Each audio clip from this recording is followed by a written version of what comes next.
So in continuation to the last class, we're going to look at modeling. Let's take this. So we already understood that. So modeling is all done at this content folder, and building of database will be handled in the catalog folder. Now what I want to say, please mute yourself.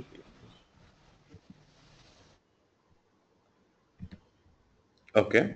And before we go about creating the HANA models or HANA modeling, we understood that all these HANA models are going to get organized by using packages. Yeah. So I would like to create one package here. Say right click on the new, on the content folder. In the context, when you right click on this, you get an option called package. You can say 9 cubics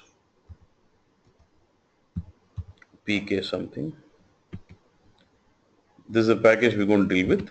Now what a package, as there's nothing under this. We can also create sub packages also. I can go to right click on this and say new, another package under this. So when you right click on the content folder, that will be the main package.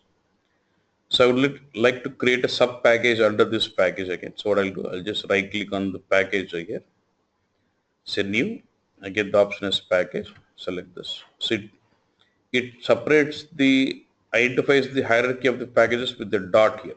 So 9 cubics pk dot, I want it as models, and I want one more as joins something. Okay. So I just wanted to have two sub packages here. So under this models, I would like to create all the models what I'm trying to do. Okay. So so first what I want to do is I just want to just walk you through on the screen about creating attribute view, analytical view, and calculation. Just walk through so you get a feel of how these views are being created. So, but to demonstrate on this views to be created, so I'm using a schema called SAP underscore HANA underscore demo. That is a schema. And when I expand these tables, I see lots of tables here. So I'm going to use these tables for demonstrating the views, HANA modeling here. So first question is, assume these tables have been already replicated from a different source and stored in HANA bus. Whether I've used BODS or SLT, no matter it is, I have replicated these tables from a different source and loaded this into HANA database. Now, since these tables are not ready for consumption for the reporting directly, I would like to do the kind of modeling and slicing and dicing of this, and present the information in a present this data in a required information what my business user can consume. So I would like to leverage these tables and consume this data and convert it into more meaningful information for the business as part of HANA modeling. This is what I'm trying to do now. And now, but if you also want to practice with the same tables, normally the entire SAP training, all this HA100 or 300, this is all done on the schema itself. There's something called Shine content. There's some SAP education. Okay, if you get into this Google, and you'll have something called Shine content. Shine content PDF. You get this PDF here. You're able to hear me, right? I think if others are able to hear, if someone is not able to hear, please log out and log in again. Yeah. And this is the PDF here. If you just get into this PDF, this will tell you how to what all needs to be downloaded from service marketplace, what is it you need to install, what roles have to be assigned. So then you will start getting this schema and these tables available for you. Okay. So that is one. And once we set up this, you will have this schema and the tables. If it is Vasu system, by default you should see this schema available already in it. Okay. Now first let's understand this table. So what do we have? Then makes sense to go about building a model on top of it. So I have a table here called business partner. Let me just open preview. I have a table called business partner here. So here I mean to say, when I say partner, he could be a vendor or he could be a customer for me, because both customer and partner, vendor or customer, I would refer it as a partner. So I've got this table as partner information. Like for each partner, I have some unique ID, which is the partner ID.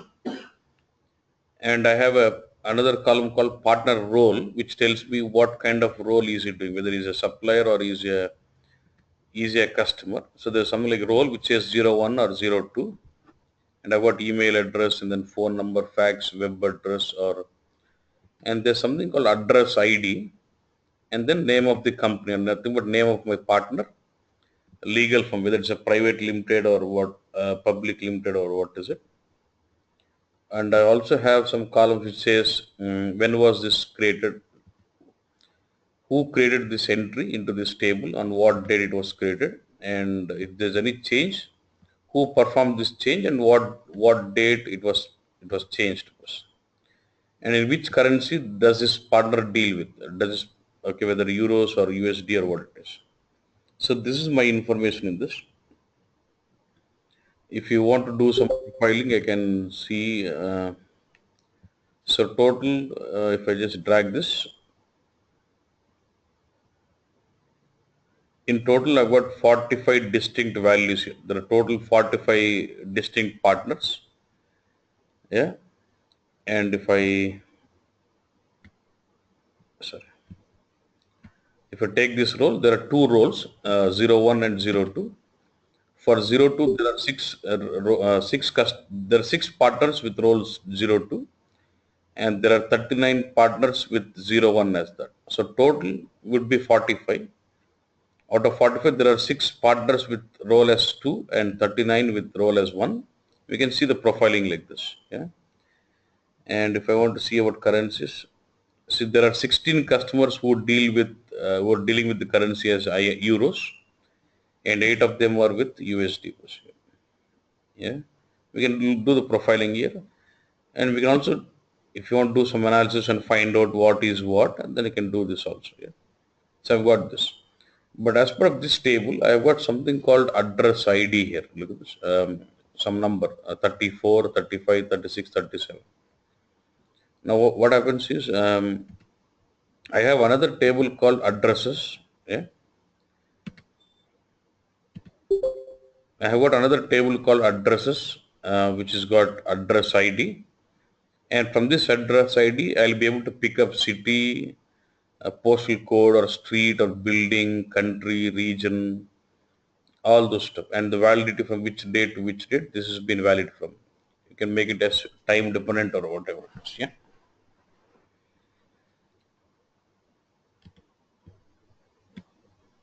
Okay.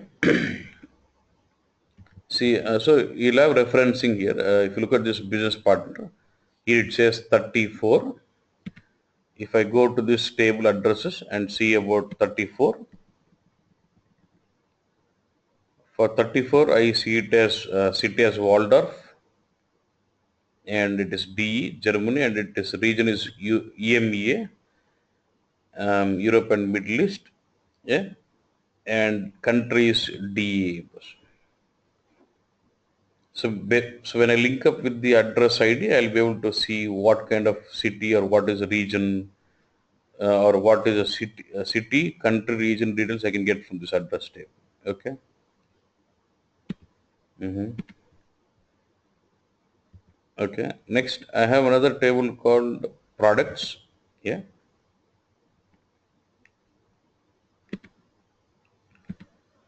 I've got different set of products. Each record here is a unique, because every product has got a unique ID associated.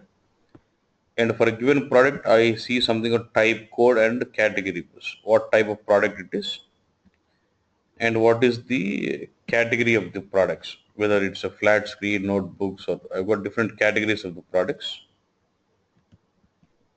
And I want to see the name of the product. But for name, what they've done is, look at this. They don't have the name directly here, but they have something called name ID. Yeah, they've got something called name ID. From this name ID, if I jump to a different table, that gives me the name of the product. So I have a table called, sorry, text. One second. Yeah. So there is a table called utility text. Okay. If I just get into this table, so for example, here it says for this product, the name ID is 1, right? If I go to this utility text table, that tells me for 1, the text is notebook. So why did they maintain the name in different languages, different tables? They wanted to make it more, note description more specific to a language. So what they've done is, they've got a table here which says for 1, for English, this is it. They can maintain, say, for the same one, for German, this is the language. So they wanted to basically maintain a text table with more of specific to a language. So this they've got another table like this here. And then again, you one more information is, again, you basically have the unit of measure of this product, weight or whatever it is. And then you also have something called supplier who actually deals with this product. So the supplier like 01 so and so so and so. But if I need to get the details of the supplier, again I need to get into partner, because my partner business partner table will have information about whether it is a supplier or a customer. If I go here, my supplier ID says so 000, right? If I go to my partner table for 000 so and so, I see the name of the company as SAP. So SAP is going to be the supplier for this product HT 1000, which is a notebook. Yeah. Like this, we can have the relation again across from product to partner, from the supplier ID, and from the name ID, I'm joining to this to our other table, which gives me in name of the product. Yeah. 1 second.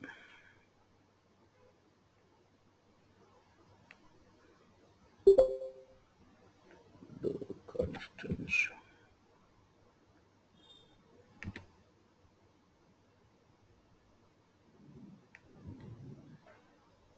Okay. Now next,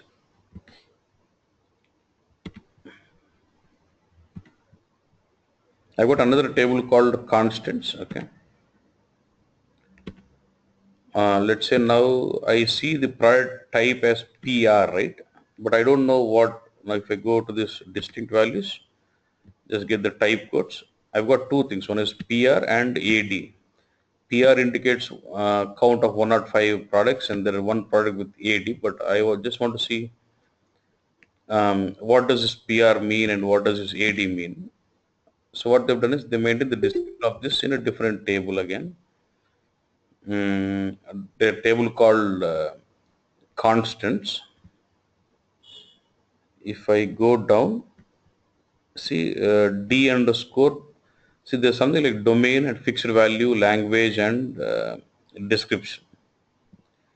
Again, they are using this table because they want to maintain description in multiple languages.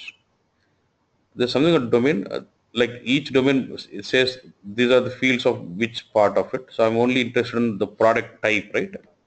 So I'll say D underscore PR underscore type. So I'm just filtering only for this domain type. So I get for the product type. So I see with PR with German language it is PRODUK product, and PR with English it is product, and then AD is for advertisements.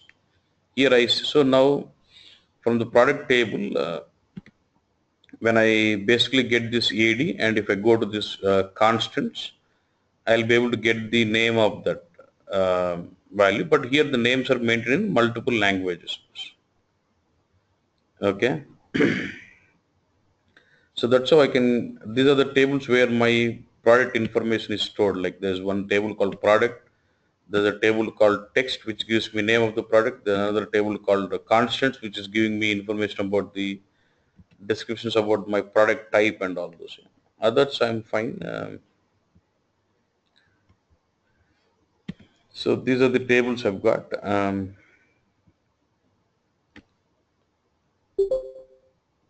Okay. Next, let me get into the transactions. Basically, I've got two set of transactions, sales and purchasing. Now let me deal with sales now.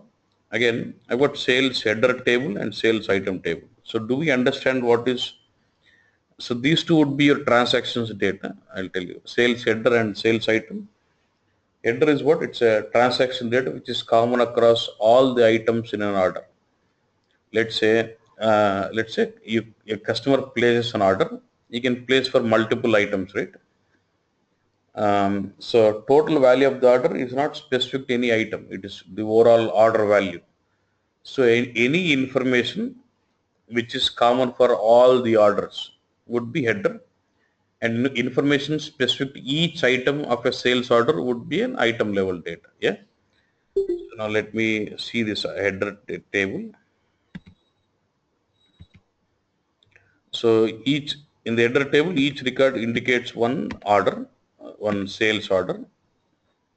And for a sales order, I would understand the date when the sales order was created and the date when the sales order was changed. And I get something, I get to know who is a partner to perform this order.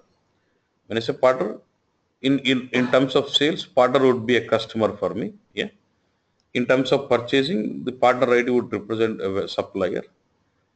And I know what is gross amount, total value of this order, net amount and the tax amount. So net amount plus tax amount would give you the gross amount. So from the gross amount, when you deduct your tax amount, you get to see the net amount. Yeah. Okay. Now if I still go to right, I have multiple things here. One is I have the statuses of the order, whether life cycle status, billing status, and delivery status. Life cycle status is like overall status of the order, and billing status is only about information about the billing, whether billing has been invoiced or not. This is about delivery status.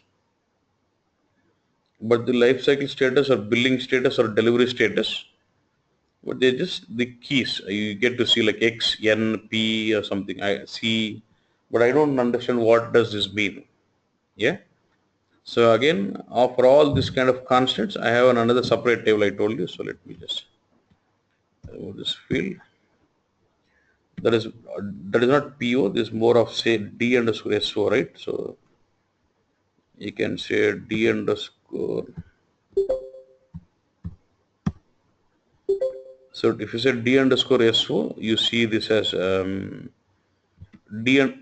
When you filter this with this domain D underscore SO underscore LC, which will be your life cycle, and focus on the English ones. N indicates new, P indicates in progress, C indicates closed, and X indicates cancelled. So knowing this, if I go to my order, when I see X means what? Cancel, new is new, and P is in progress, C is closed. So C is closed and X is scanned. That's how I understand the meaning of the orders. And same thing for billing status, I see I and P. If you go to this, you see this one, CF, you see something I and P, whether I indicate, I don't know, but I think we don't have something for,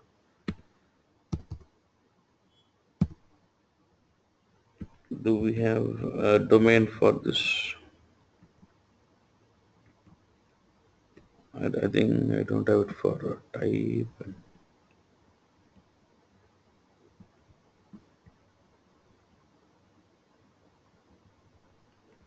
Okay, let's not, yeah. See here, I have it. This is for the order delivery status. I got I and D. I indicates it is still initial and D indicates delivered. So if you see this, you see I and D. I indicates initial and D indicates delivered bus. For I and P, here it is. It is still whether billing was paid or not. I indicates initial and P indicates paid. So I need to refer to this domain D underscore SO underscore CF for billing status, D underscore SO underscore OR for the delivery status, D underscore SO underscore LC for life cycle status, and get to know the meaning of what is the status of this order. Yeah. Okay. And each record here indicates one sales order. Yeah. Now for each, now if you look at this partner information, say for example, a customer walks in and places an order, right? You would place for multiple items. For all the items, will it be the same customer, right? For all the items, customer would be same. So that's where I say partner ID is at the header level information. And we also have the date when it is changed, okay? And we also have something in which currency this transaction was done, yeah? And I get the date of transactions here. I'll take the change in date. Now, if you go to sales item level, which tells me for each order, look at this. In the header, I see an order called five and zeros. If you go to this item level, for this order 5 zeros, I see there are 10 items. So say item 10, 20, 30, 40, 50, 60, 70, 80, 90, 100. There are 10 items, and each item belongs to separate product. So if you look at this, when it's placed multiple items, each item is a separate product. So now product name is item level data, but for all these products were raised by same customer, so that is header level. So I just maintain it at the header level itself. This will be at the item level, yeah. So I've got what currency, what was the gross amount, what is the net amount, and what is the tax. This is for each item level. What was the total value of this item ordered, and what was the total amount tax, and then minus would be your net amount. And if you go to right, you see the quantity ordered also, because quantity is not at the header level, because quantity is always specific to the item what is being ordered. So what was the quantity, and I've got unit of measure, and then I've got something called item status here. Again, I something. Again, to get the meaning of this constants, again I'll have to get into constants table.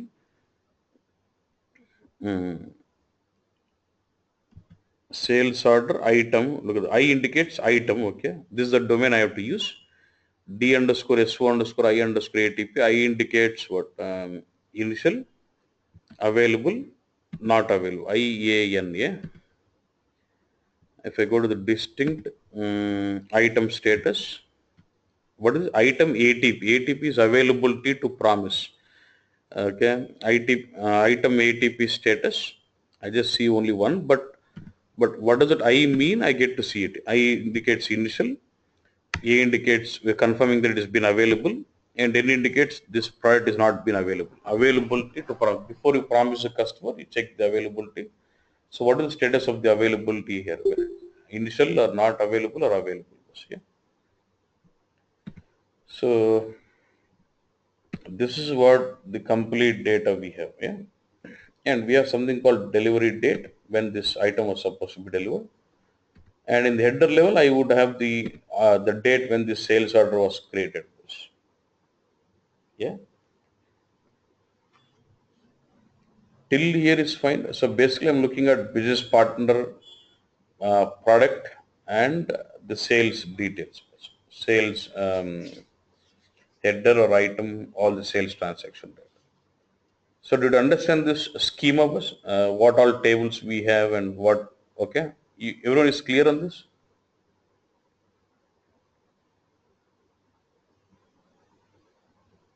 Any doubts here till here?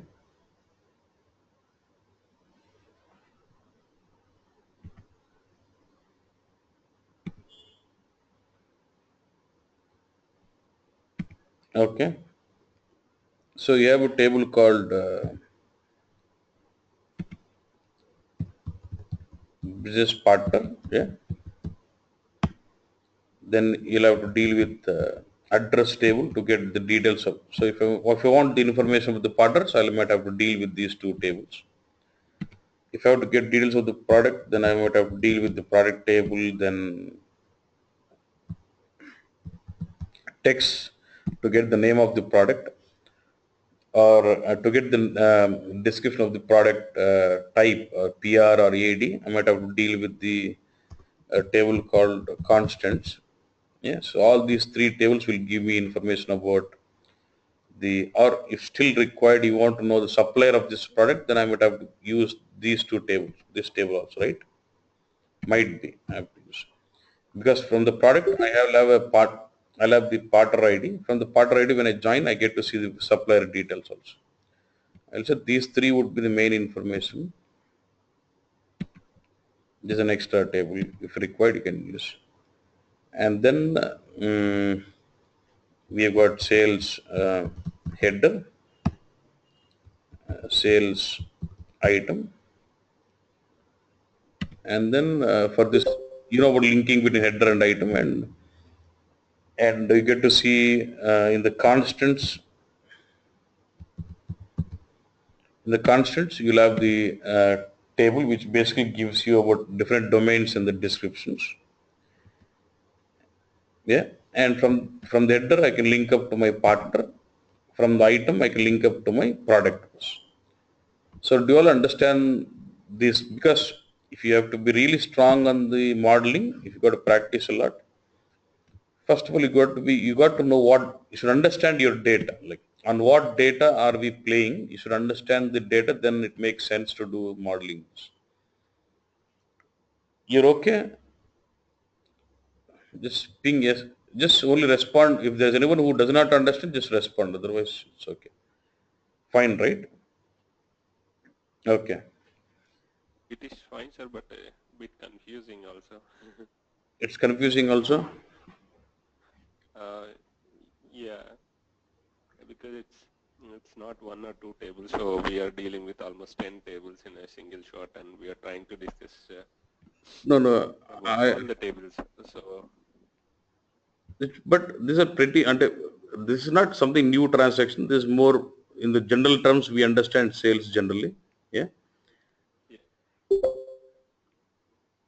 So they're simple. I've got business partner table which gives me partner details. From a partner, if I need to know the address, I need to get into the address table to know the city, country, region. And I've got a products table which gives me information about the products. For more name of the product, I need to get into the text table to get the name which is maintained in multiple languages.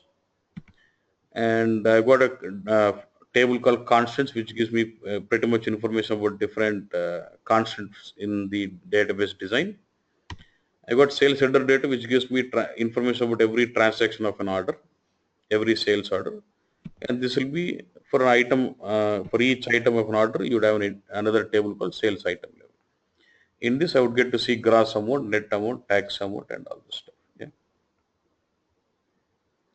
who placed the order and I mean, how much amount of the orders he has, Yeah, exactly. etc. And so yeah, you will have these amounts at the header level as well as item. Item level will give me exact value at each item specific. And header level will give me Uh, consolidate for all the items. What was the order value? What was the amount? And for consolidate about all the items. Okay. sir, can you go to the Excel sheet which you mentioned in the tables? Yeah. Yeah. So, can we understand that business partner is going to be a fact table for all dimension tables? No, no, no. Don't get into that part now. Did you just understand the Okay. data in the tables? That's enough. Don't So all these are, yeah. Don't worry about the vocabulary whether fact dimension. Just did you understand these tables first? okay, Yeah, you understood that, right? right, yeah. Yeah. Yeah. Anything else? Because all our modeling exercise will be based on these tables pretty much. So you got to be really good at this content. You should know what we have in these tables here. Okay, fine. Um, please logic between these tables. Logic, the nothing, the logic is say your business partner has got, yeah. See, I have a business partner table and this has got address ID. Now I can catch hold of the address, and then if I go to this address table, I can know the city, country and region of the partner. That is one set here. Then I got table product, which gives me information of the product, whether it is what type of product is it, category, all this. And like for the name, I need to jump into the text to get the name of which is in descript multiple languages. For type code, I need to get into a table called constants, which tells me I need to filter with this domain and see for my language for PR, it's product. And same thing for what sales header table. From header, I have the connection to the partner table with the partner ID, because for one order you would have one partner. I don't have product there, but in the item level I see a product information because each item belongs to one product. From this product, I'll be able to link up to my product table.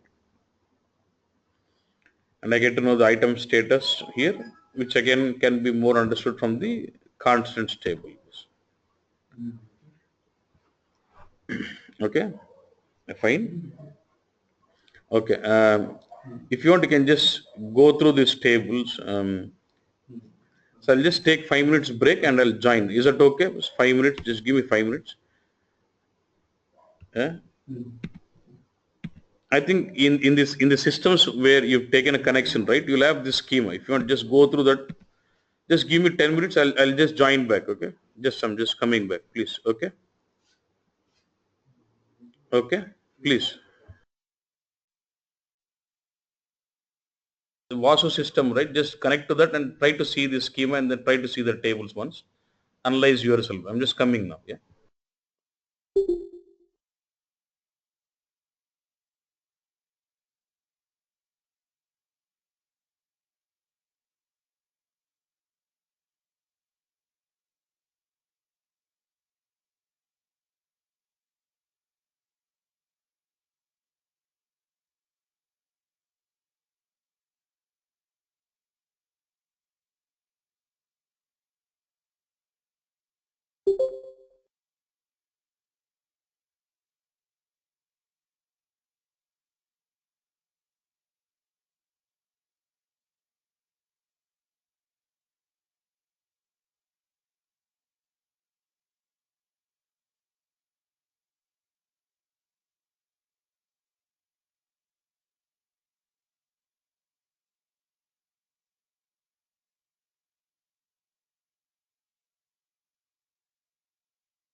Hello.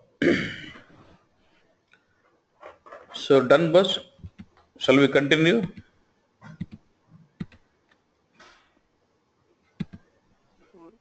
Yes, Okay. sir. Yeah.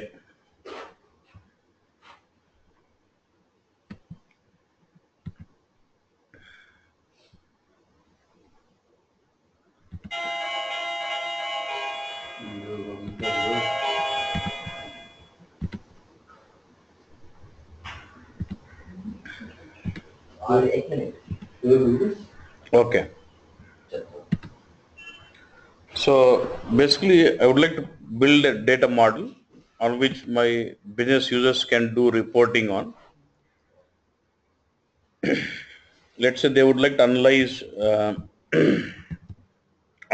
the business partner or products, or based on the region, city, country, yeah, or product type or product category, all this stuff, and they would like to analyze the sales figures.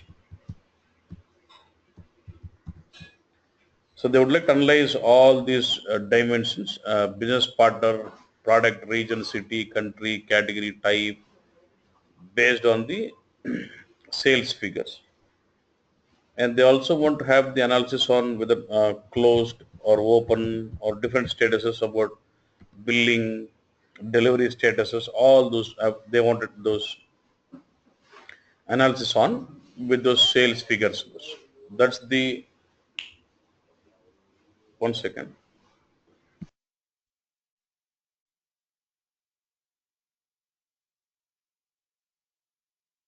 So they wanted this part of analysis, okay? Now let's see what is that we have to do now. First of all, identify the stronger entities first. Say the transactions, the sales figures would be from the transaction sales orders, right? Sales order. For this sales order, who is a stronger entity? One would be, means who is actually performing this transaction. One is your business partner and the other one is your product, right?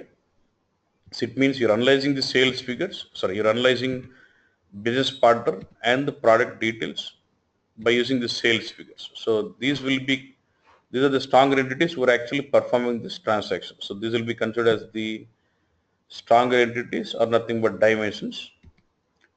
And you're using the sales figures, which are nothing but the facts. This will be your fact, nothing but transaction data. Till here, can we differentiate? Yeah. Stronger entity means can you assume that Sorry, your voice is low. Yeah, please.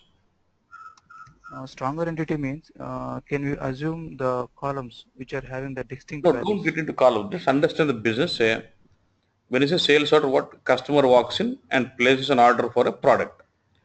So we need to know, see, if you look at this sales order, you'll say who was a customer, who was the product, and what was the value. So without business partner, this transaction cannot happen, or without a product, this transaction cannot happen.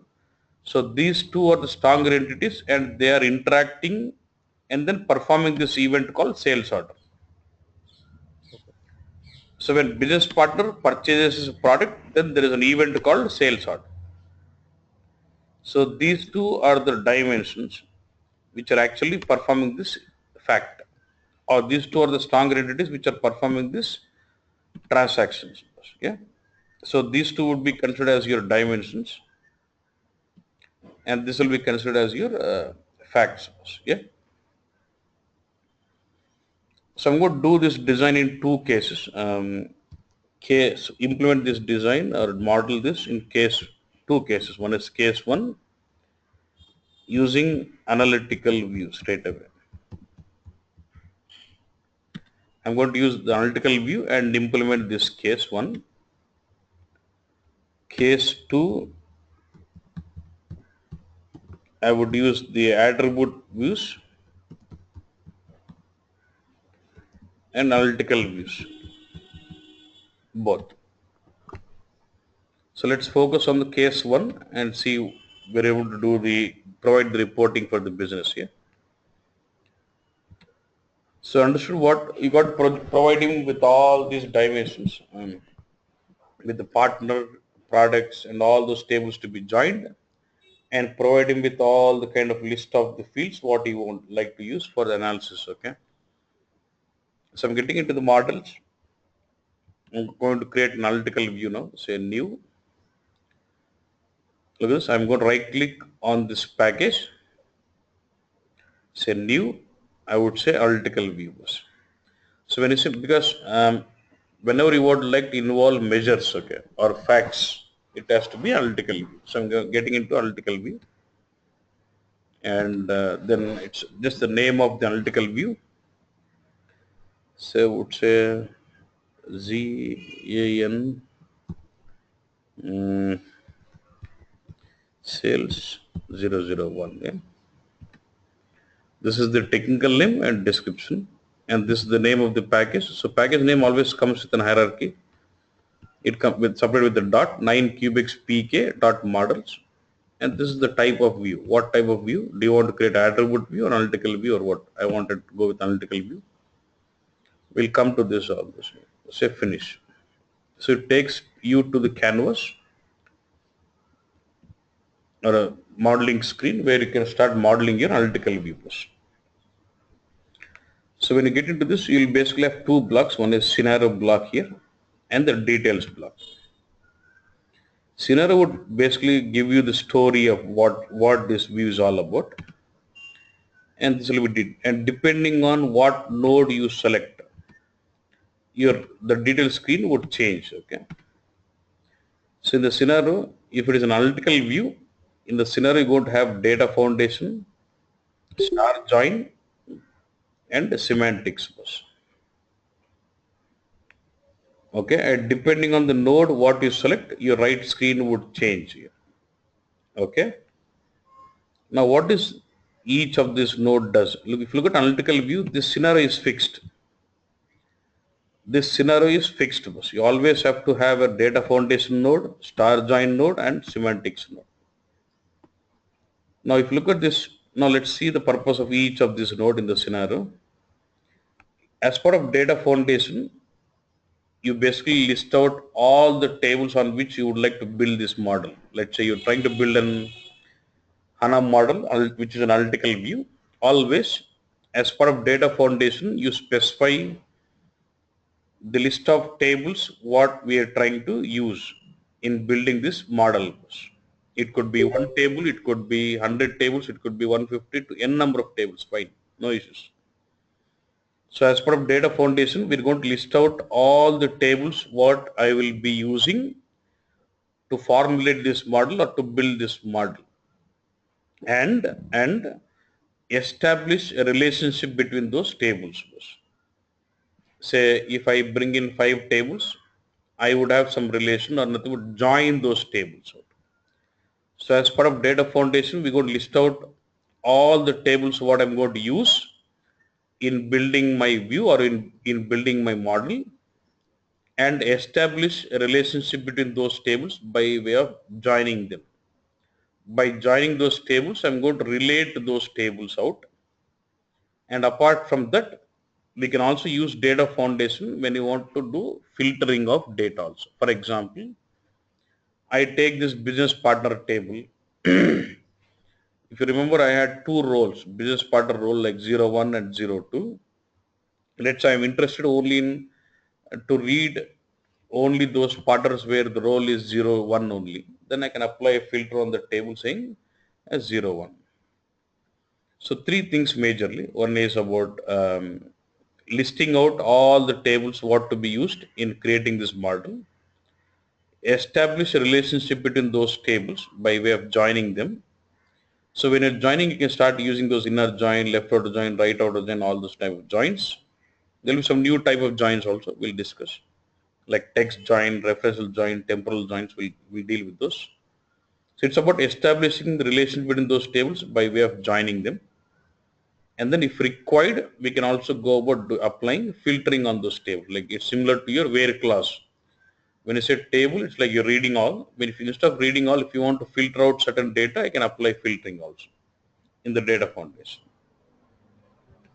Then we have another node stars join where you basically simulate or implement your star schema view. When you say star schema, you'll have fact table at the center surrounded by your dimensions here. Yeah. You'll have fact table at the center surrounded by your dimensions and formulate a star schema. Formulate a star schema view. Then you go to, then there's another node semantics where you define, when it's a semantics, it's like defining more properties of those columns, more meaning towards this column. For example, if you look at, I don't how many of you are from BW, but if you know BW, you'll have different type of info objects like say characteristic info object or key figure with, we'll have special type of characteristic like time characteristic or let's say a unit characteristic you have. Yeah. So when you look at unit characteristic, it's more like specifying that it is going to be a currency field or unit kind of field. Right. When you say time characteristic, you're explicitly specifying that that's going to hold time factor data like date, month, year, quarter. But when it comes to HANA here, you only have attribute or measure, right? You only have it as attribute or measure. But let's say there is an attribute called ZCURRENCY. I would like to explicitly define more semantics to that column and say this is going to hold currency codes, or this is going to hold dates, this is going to hold years, this is going to hold months. I want to define more semantics and more properties to that column. Then I would basically go with semantics. That is what we do in this columns tab. And then you'll have a tab called properties where you can control the properties, different properties of the view. And then there's a tab called hierarchies. But see, the hierarchies tab in analytical view does not make any sense because we cannot create hierarchies in analytical views. We cannot create hierarchies in analytical view. Then there will be a tab called parameters or variables through which you can make your view definition dynamic, or when you want to make you want to pass in some selections to the view. Based on the selections you want like to have the view executed, then I can go with parameters or variables here. This is how you're going to have it.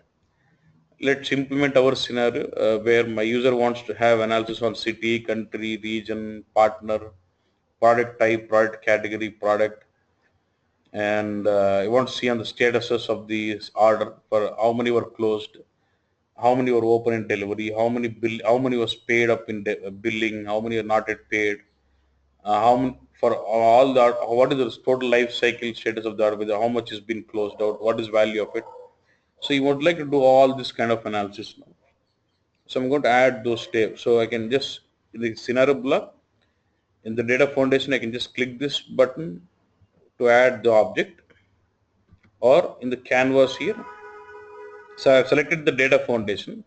So I just want to make the screen big, so I'm just collapsing this out, collapse this out. So I have the canvas here. Now I can start adding out the tables what I want. So I can just right click here in the canvas in the details block of the data foundation, add. It's going to show up a browser block where you can start selecting the objects what you want like to add was. Yeah.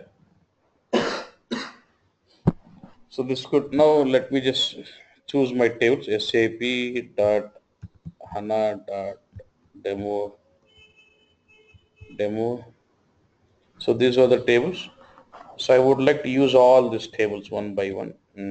Address table, business partner, then I want products, then I want to use sales order header, item, then I would use the constants, then I would like to use the text here. First let's remove sorry. Let's take, sorry. I can add one table at a time, or I can also add multiple tables. Right click and let me add multiple.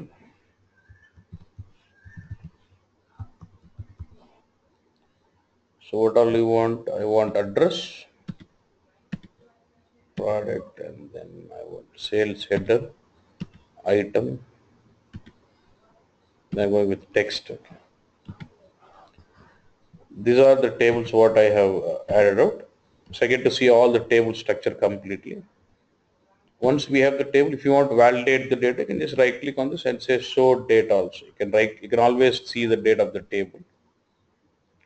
It will show me the table data from there also. Yeah.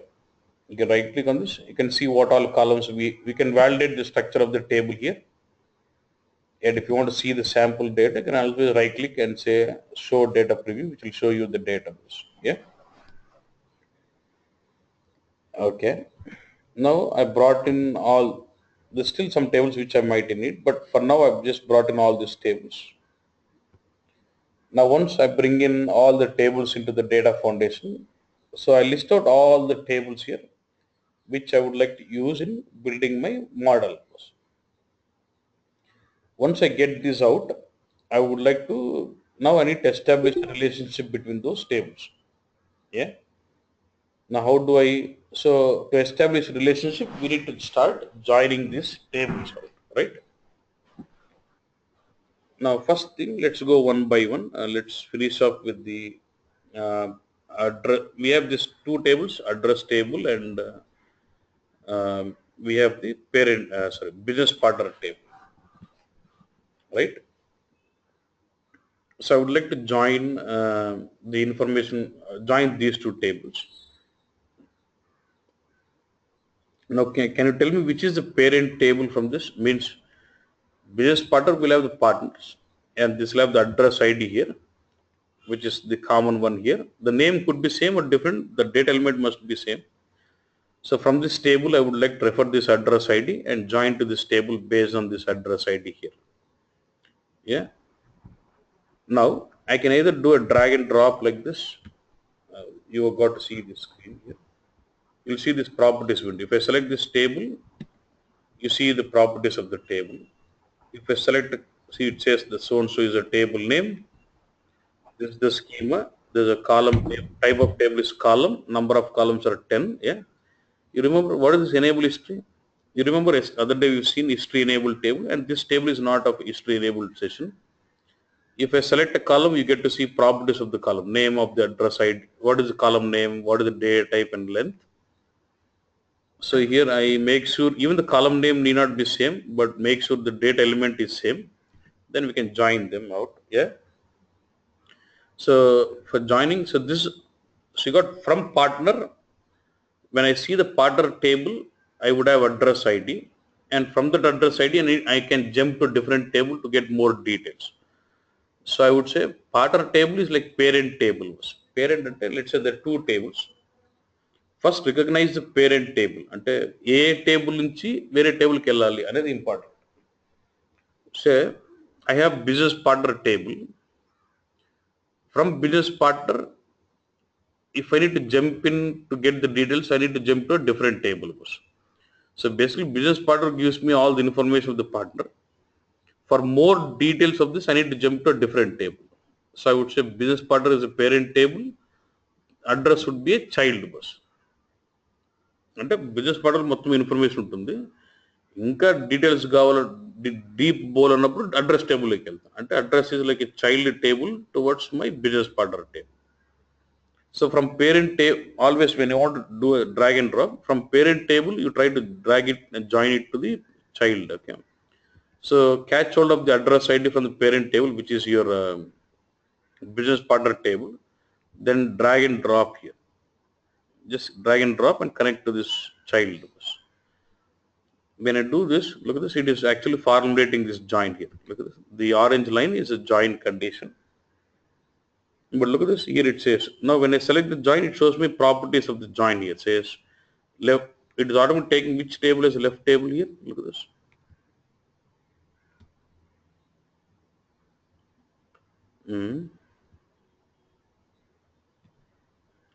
It says left element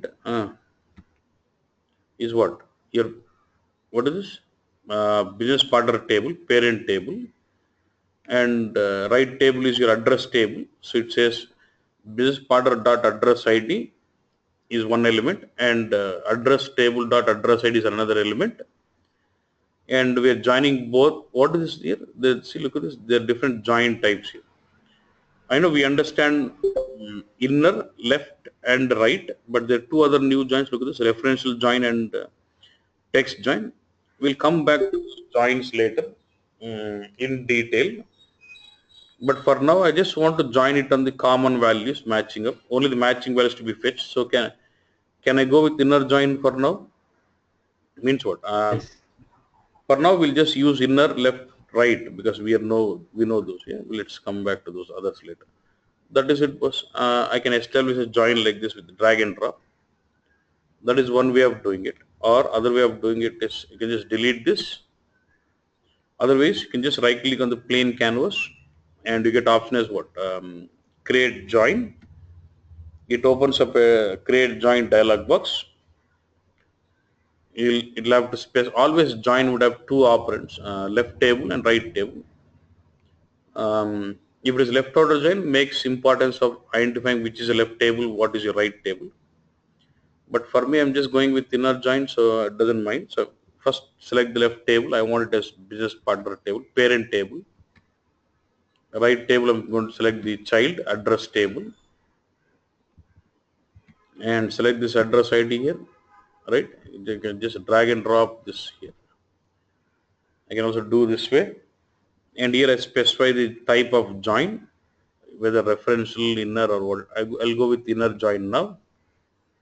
Cardinality, if you say business partner to address, can I say one in one address ID? I can have multiple business partner. So the cardinality will be what? There will be one customer belonging to multiple address IDs. I would say 1 to n. Or you can say validate join, which actually takes care of what, so it says cardinality is 1 to 1, not 1 to many, but I'm okay. If you want the cardinal to be fetched automatically, I can use this validate join, which will automatically recognize your cardinality. Okay, fine. Okay, like this you can go about joining those tables, and this symbol will tell you it is for one. It is the many relationship, one to many. That symbol tells you many. Like this, you can start joining those tables out. Yeah.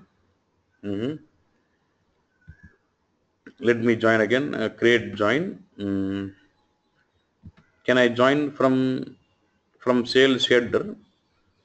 Can I join it to the business partner?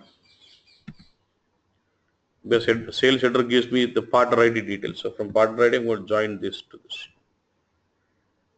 Again, I would say inner. For me, I'm only trying to get the matching values. Validate the join. It says n to 1. Okay. Then I would like to join the sales header and item. I'll take the item table and header table. I can join both of them on the sales order ID, right, which is a common field. I would say inner join again. Then again, from sales item, I would like join to my product based on, because item level gives me the product information. So I would like to know, get the product joined. Again, I'm going with inner. Then from product to get the name, I need to get into join the product table. Select the product table and join to which table now? Text table, which actually gives me uh, a name of the product. From which column should I join this? I have name ID. From the name ID, and if I join it to the text ID, and this text gives me the name of it. Yeah, name of the product. But if I now let me just do this and try to analyze this now. Very important. If I join this name ID to this text ID, and I start referring this text column as my product name. Let's say I'm saying the join is, let's say, inner join bus. Yeah. Now if I say join type is inner join, then immediately the question here is, say for example, I have let's say I have product 1. Let's say the name ID is 1. In this text table, for the name ID 1, I've got, let's say, description made in 2 languages, English and German. Let's understand this.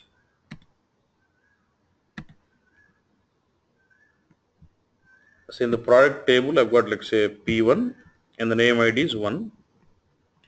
In the text table, say for the name ID 1, it's got, like, say, English, something like, say, book. For the same product ID 1 in German language, let's say it is something like, say, this is the name. Okay. Now, if I say join, based on this name ID, if I perform an inner join, we all know about inner join, right? Inner join will give you all the combinations. Inner join will result to you the common value, but does it give you the all the combinations of it? Say this one is joined with this one, and this one is joined with this one. Yes or no? So you're going to get, like, say, for P1 as book, and for P1 as what, something. So is it going to create multiple combinations? Suppose for one product, if I have description made in 5 languages, it is going to create 5 combinations of the product. Everyone understand this point till here? If I just do an inner join between the name ID and the text table, if suppose if the text table maintains multiple uh, descriptions in different languages, it is going to create so many combinations for me. You all accept with this? Yeah.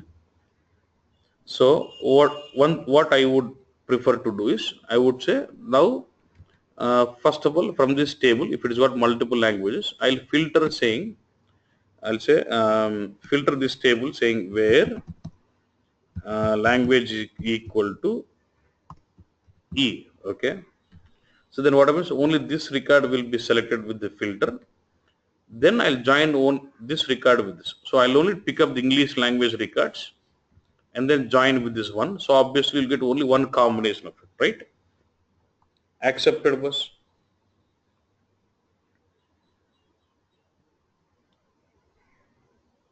Yeah. Any doubt here?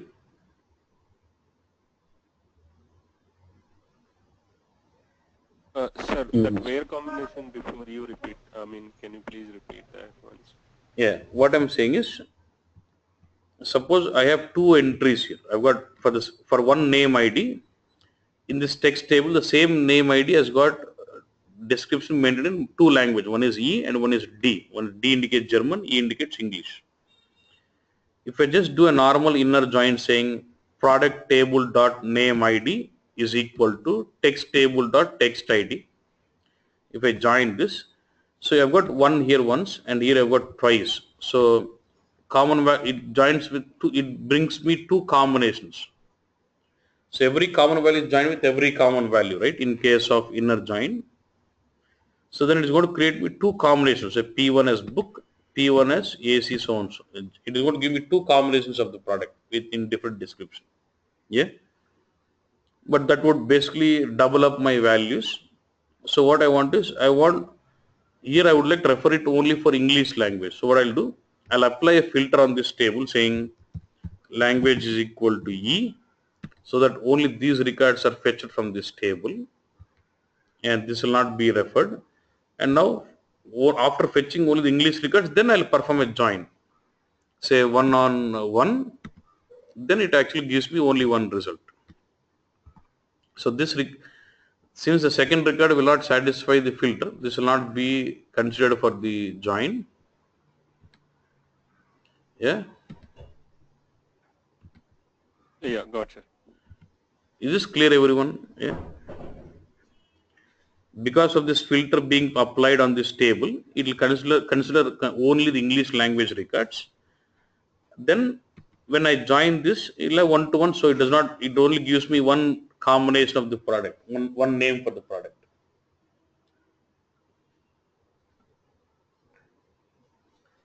Yeah. Is this clear? Yeah.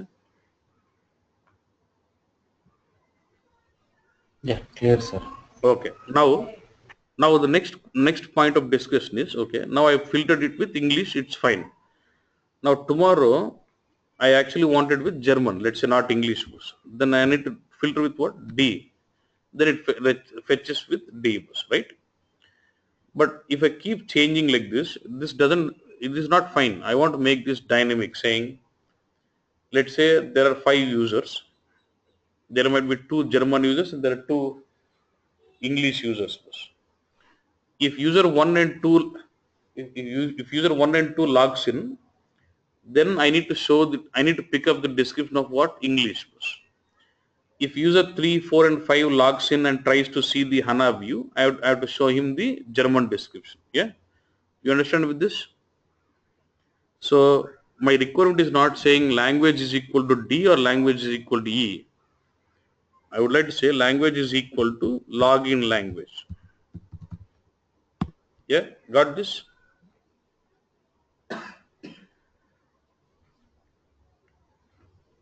You got this, boss?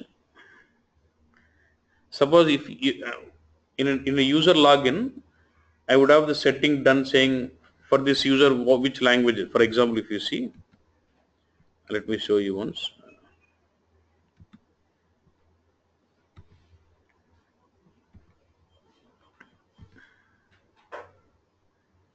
Any user you open, we can specify the language of it.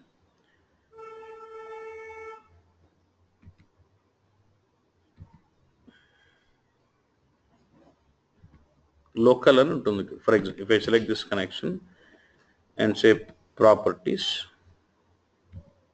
you see what is? So for this user connection, it is for every connection a session you establish, it will have a language there. Okay. So what I want is, I want this table to be filtered with the session language bus. Yeah. That's my requirement. Okay. So that is a scenario you go with text join bus. That is a scenario you go with what? Text join. Text join is what? It's like normal inner join on the columns and filtering the language column based on the login language. That is your text join. Yeah. So how do I do this? I'm using text join here because my one of the tables is going to hold description in multiple languages. So I'll select what product. I want to join this to what text, and the join condition is what? Initially keyword from name ID. I'll join this to text ID. Yeah. And if I just say normal inner join here, if I say normal inner join here, but please mute yourself. Someone is unmuted, please. If I say normal inner join, and if this table holds description in multiple languages, let's say English, German, all this, it is going to give me multiple combinations for. So I've got two requirements here. I need to join these two tables based on the name to text ID, and also I have to apply filtering based on the login language. So that is where I'll say, look at this now. I'll say join type as what? I'll say what? Text join. As soon as I say text join, it will ask me what is the language column, so that it will be filtered automatically based on the login language. If you remember what is the language column here, there is a column called language which is supposed to be filtered. Drop down and say language. Now look at this. Now when you say text join, it is like this. It is an inner join between product dot name ID is equal to text dot text ID and language and text dot language column is equal to login language. This is what text join. Now any issues here? See, this column name of Sir, why? it could be anything. In some table, the language column could be sparse if it is ECC table. In some table, it could be LANG, whatever it is, but you need to specify the column name which will hold the language value. So text join is used only for yes, exactly. Text join is only used for language identification only. Yeah. Now tell me any doubt. Sir, what does this in the left column as well as in the right column we can see beside the field name as KB and some other icons? What does this resemble? Which one? Which one? Just where we are putting the join. So, for example, in the Okay, left column. I'm just telling you whether it is alphanumeric field or what type of field is it. When you see A, Gotcha. it is an varchar field. If you see this symbol, this is like date field. And if you see something like 1, 2, 3, it is an integer field. Yeah. You see, Okay. twice you see 1, 2, it's a numeric field, whether numeric or alphanumeric or date fields. Yeah. Sir, Okay, sir, text joins. I'm just going off the track. I was just wondering, I mean, when we are doing the modeling in HANA, it only takes up the column tables. So, is it that we create row tables just for the sake of inserting data? 99.999% you will never create a row store table. Achha. We'll still Okay. create column store because column store can still handle the performance of writing because with its own concept of main store and delta store, right? Mm-hmm. So no row store. Okay. Yeah, next. Oh. Sir, text join means it's always an inner join? Is it automatically assumed that it is an inner join? Yeah, it's an inner join filtered on the language column. Yeah. Thank you, sir. Yeah. But we are not specifying logging language sparse can bring all language type. Yeah. See, if you have a table which is replicated from ECC, you will have sparse. But you might be doing modeling on any table, whether replicated from ECC or whatever it is. But here in the language column, you have to specify a column which will have language in it. The column name could be anything. But for here, they've given a name exactly as language, but that could be any name. You have to specify the column name which holds the language values in it. That is what it is. Yeah. Okay. I have all the, now I can just arrange my tables so that it arranges all the tables. Yeah, yeah. Yeah. Since this is an inner join, let's suppose we don't have a text maintained for a particular product. Yeah. So do we get that record? Yeah, that's what. See, for now, understand that as inner join. Don't get confused. Even though you don't have an entry, it will still bring it. It is actually a left out, but don't get confused now. It'll bring it. Okay. Yeah. Got it. Okay, so I've got all my tables joined.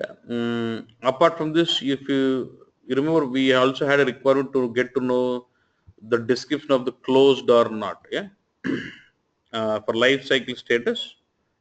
Or let's finish up this one product and then get back. Where is my product? It's on the left hand side. Okay, this is my product. You remember in the product type code where I see the values of this, it has got something like PR and it's got like PR and AD. But users would not understand AD and PR, so they need to get the description of it. So what I need to do is I told you there's another table called constants which gives you that information, right? So let me bring in the table, add.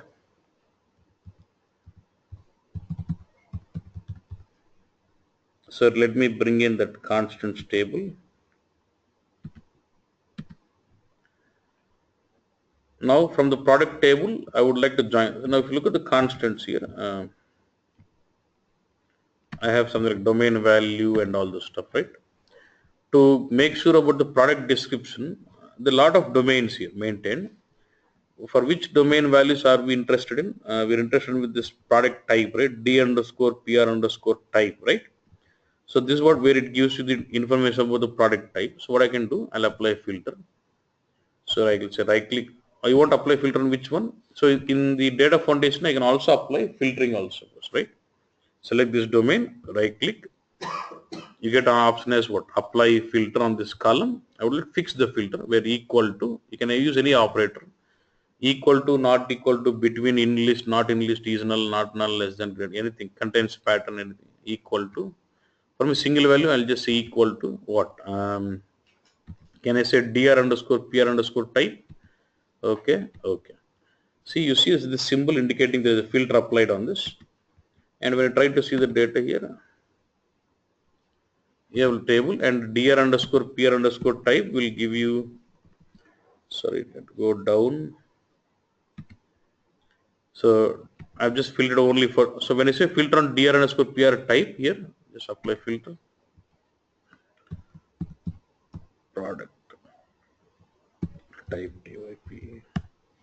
So now automatically this table will start giving me only these 4 records. So once it is filtered on domain, now I need to join this fixed value column towards my product type and get the description. Again, look at this here, it has got description in multiple languages.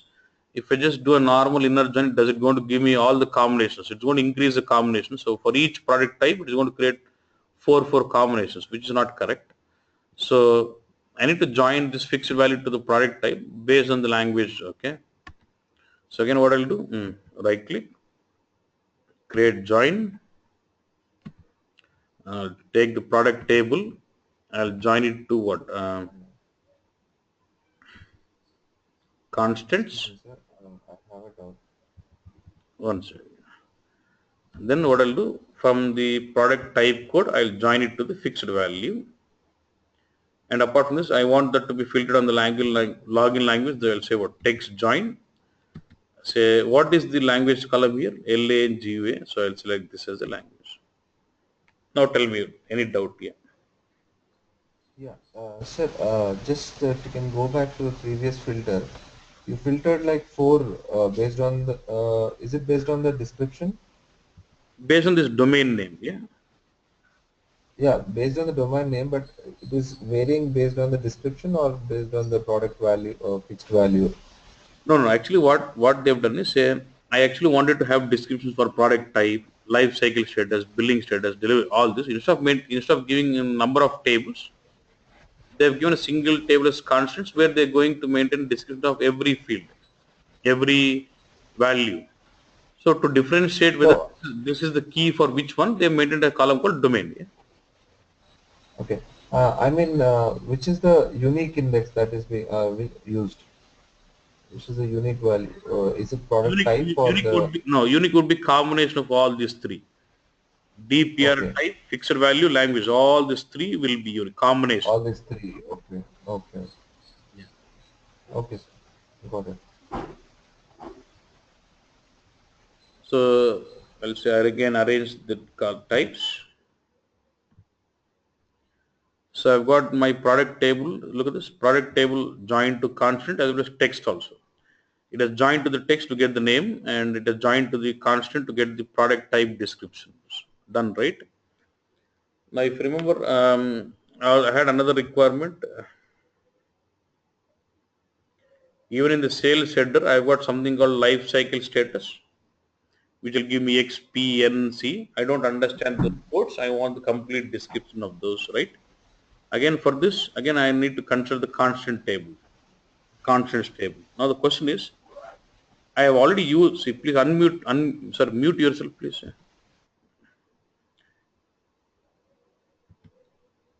Okay. Yeah. So So for life cycle state, if you look at this table, sales header, and preview this, it's going to give me lots of data like this here. You're going to get life cycle status as CEX, all those values. I want to get the meaning of those description for those fields from a constants table. The question is, did I already use this constants table in the data foundation already? Yeah. The constants table is already used in this foundation already, right? Now the question is, can I use the same table again in the data foundation? Yes. We can use one table n number of times in the data foundation, no problems. And every time you use the same table, it system automatically assigns an alias name. It has got a concept called, if I select this table and see the properties here, see, select this table, and what is the property? It says name is so and so. It's got something called alias name, right? There's nothing alias name here. Now let me try inserting that table again. Add.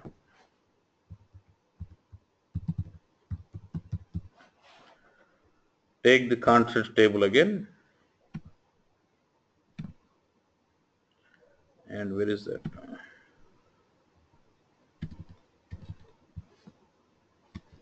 See, it automatically is giving us of SAP underscore 1. What does it mean? If you select select this table,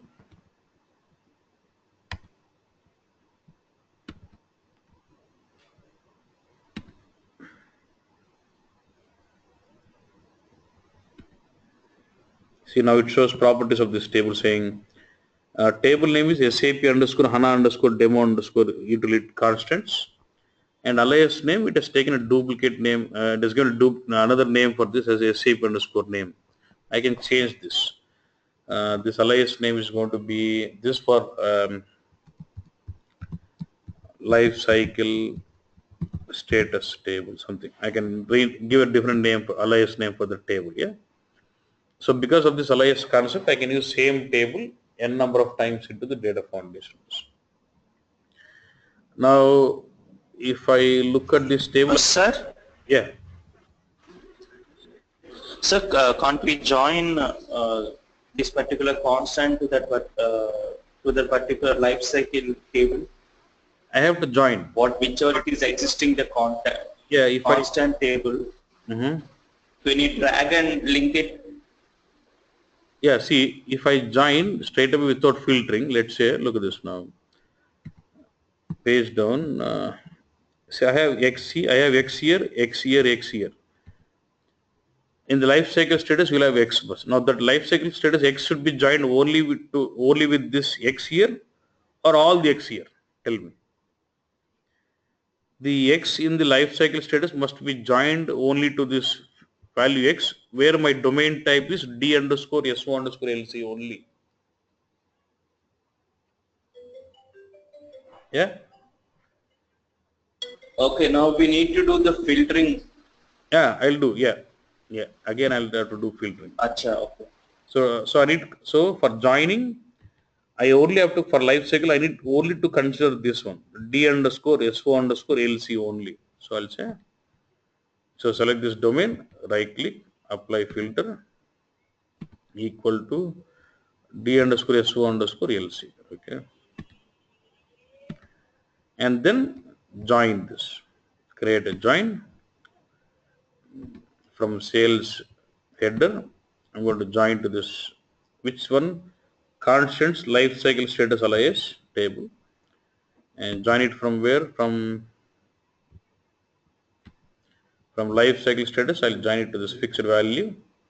Since I want this to be, since it will have multiple descriptions, I want to filter on the login language.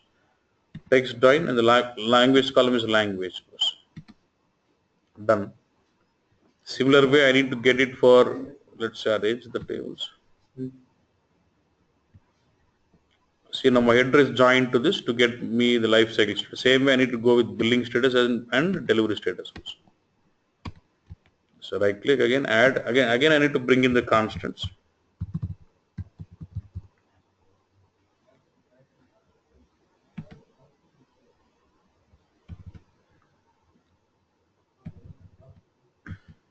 So this time I'll give an alias name as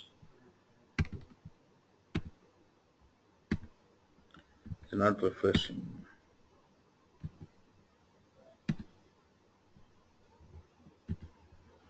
So it is auto giving some alias name, but I'll say this is not SAP one. I can give my own alias name as billing status table something. Yeah. Again, let me join. Again, I need to apply filter on this. Yeah. See what will be for the billing status. We've seen this one, right? CF D underscore S1 underscore CF will be the domain for the giving you the billing status. So domain, right click, apply filter, D underscore S1 underscore CF. Okay. Then again, let me join. Create join. Consider your sales header table. Join it to the constants billing status table. Now this time I'm going to join the billing status to my domain to fixed value. And since it's going to be multiple descriptions, I'll say text join and the language column is language. Again, I want some to bring in my delivery status. Again, I want to get the meaning of the delivery status from the constants table again.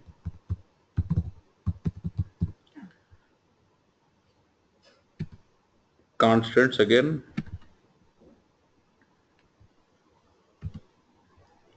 Select this. This is properties and close this out. So for this alias name would be, let's say, I'll say delivery status table.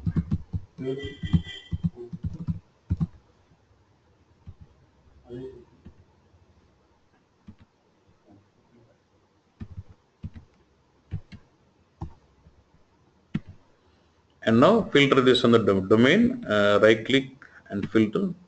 There's a separate domain which gives me the delivery status. This is D underscore S4 underscore OR.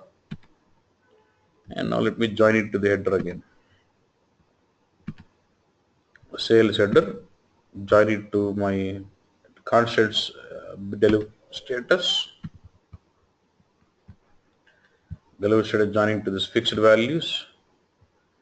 And I'm going to say this is my, because it's going to join to multiple descriptions of different languages. I'll say text join language. And done. Same way in the item level table, I have something called remember we had something called item ATP status.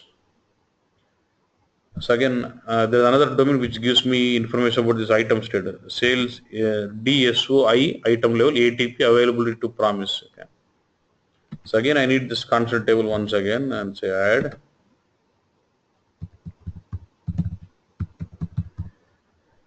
Your demo gives me constant table again.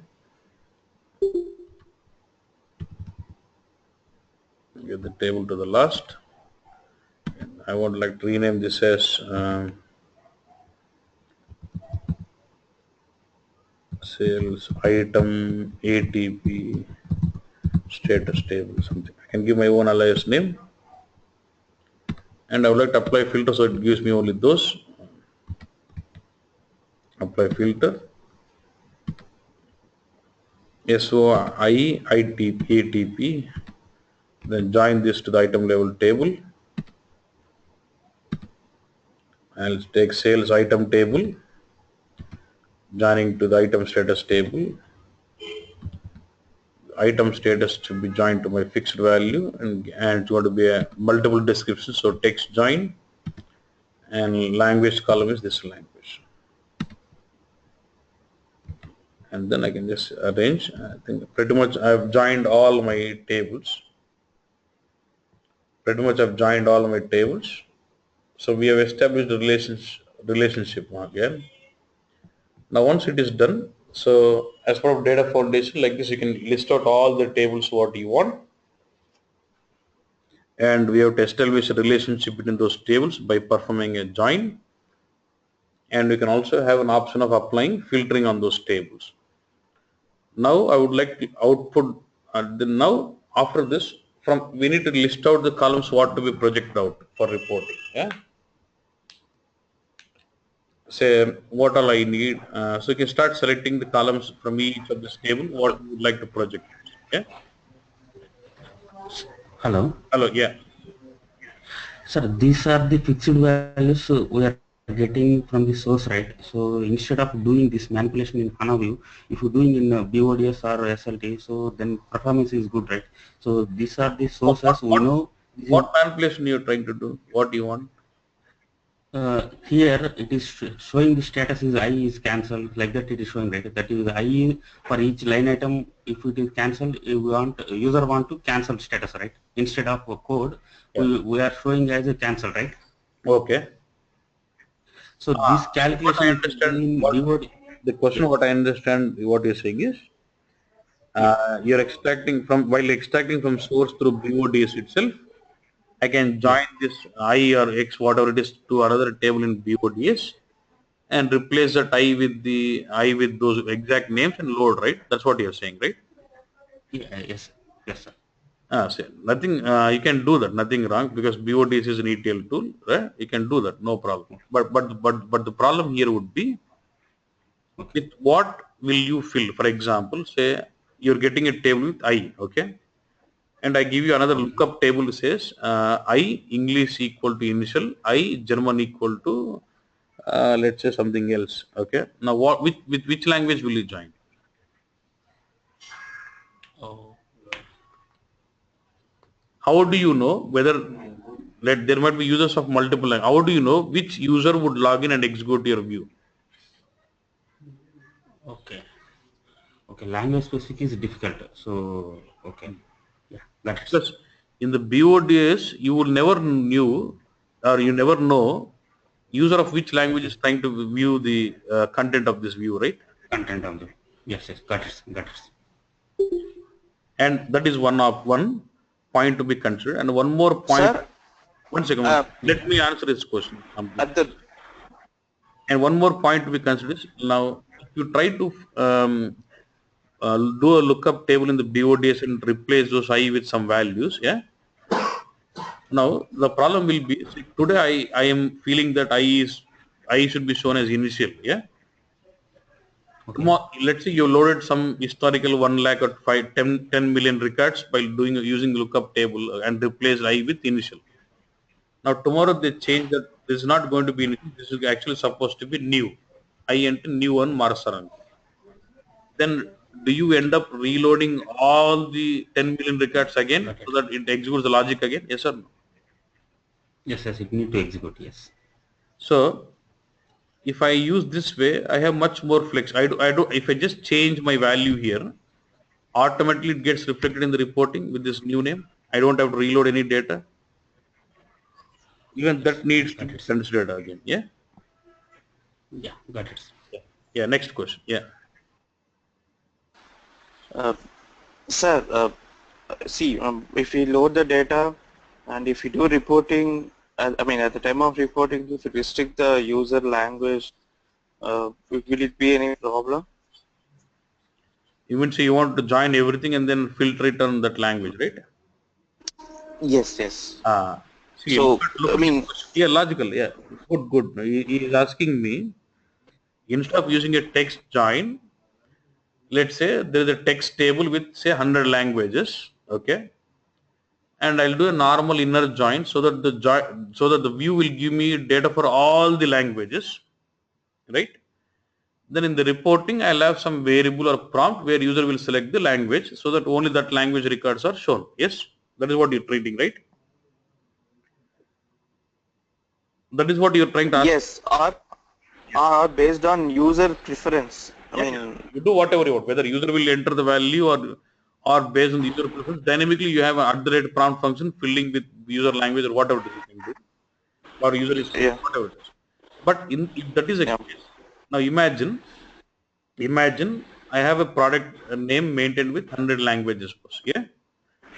Now if I do a join, all my transaction, all my because it is going to affect my transaction data also. All my records, all my fact data will be showing you 100 times of data. For example, if I have 1 million, it is going to give you 100 million records to the reporting. Then you're filtering. Means what? I am using all my HANA engines to work on 100 million records, but for reporting, you're just showing the user only for 1 million records.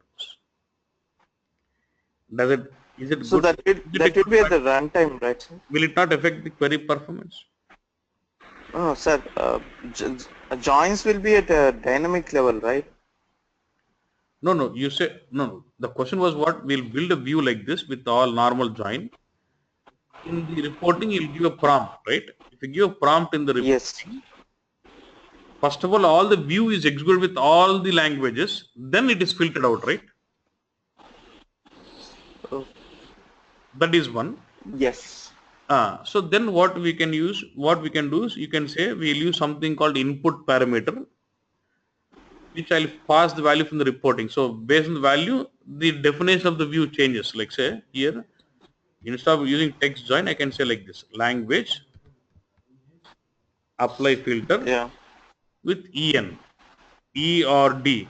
So what you'll say, instead of fixing e or d, I'll go with an input parameter which can make this dynamic. So based on, let's say if he enters e, the table is filtered for e and then it executes it. If he enters d, it executes with d. Yeah, Yeah. that is what we are doing with text join, no? So one more question, sir. You said the user login, right? I mean, login language. Yeah. So whose login? I mean, the at the time of reporting, or whose login language reference it is? It will be at the time of reporting, whichever user is logging and trying to execute, that user comes out. Achha, so only at the end user's login. Yeah. Any user, see, Yeah, it will be the. user could be what? Anyone who is trying to view this view content. Okay. It could be end user, it could be developer also. Okay? So my question is how it will get reflected to the BO user. Yes. I mean, Even if you have BO report user. BO user, you'll have HANA authentication, right? You'll have HANA authentication. See, there's multiple ways of using the BO components. If you look at the Design Studio or if you look at analysis for OLAP, you'll straight away log in with HANA login, HANA user sits. Yeah? You don't need BO user. I'll show you. But if there is explicitly, if you're using WebB report, then that is a different case. Yeah. Achha, okay. So I'm referring to maybe BO user. If it is WebB BO user, then it has to be manually handled with a filter like that. Yeah. At the rate. Yeah. Okay. Okay. Sir, one more question, sir. Yeah. Here, while creating analytical view, it is showing hierarchy, right? But you are telling hierarchies are not at all possible to create in analytical view, right? Yeah. So then why SAP has given the tab you're saying? We'll see that yes, next case you'll see that in attribute. See, I'm trying to show you a first case where I'm not using attribute views at all, only analytical view for entire scenario. Yeah.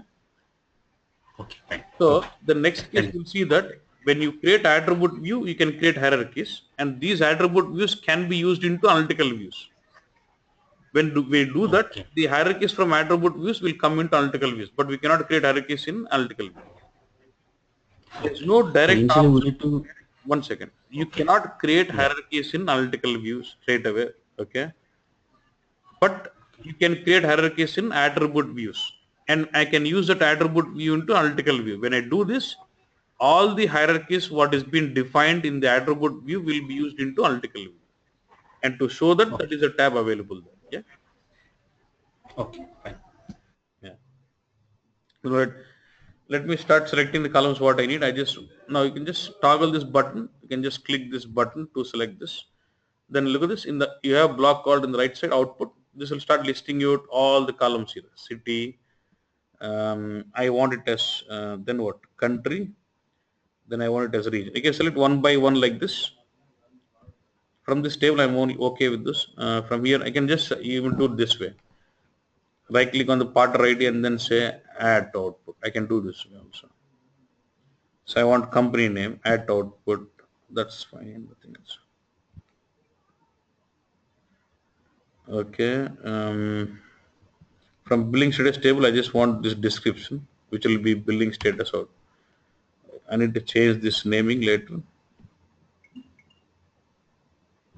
So look at this. In the data foundation, if I select this column, it shows properties of this column.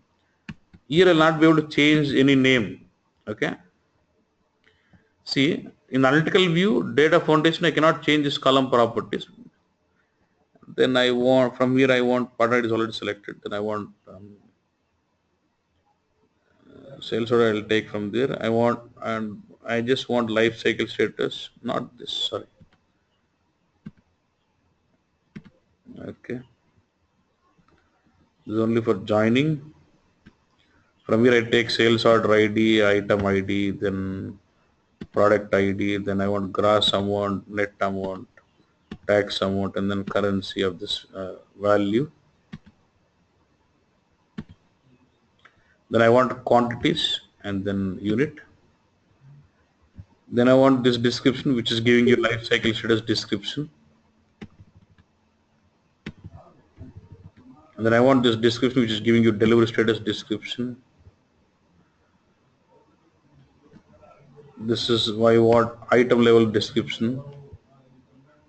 From the product, I'll take category, then I take nothing. This product type code I take from this, which is the description. And for this text, I'll take this product name. So that's fine. I think I have pretty much things. I also want to have this date, date when this sales order was changed. Okay, that's fine. Enough. Yeah, I'm okay with this. That's it, boss. You list out all the columns what you want as an output here. Okay, this is what you do in the data foundation. Now let me get to star join.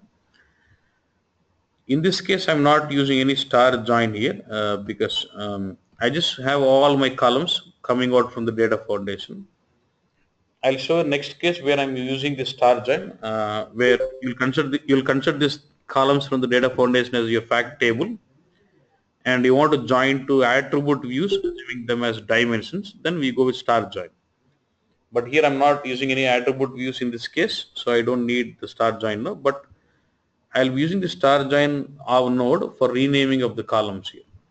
In the data in analytical view, in the data foundation, I'll not be able to rename, but in the star join, I'll be able to rename those columns. Yeah.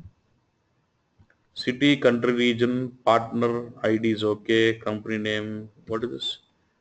This is description, right? What is this description about from? Sana or negative person descriptions.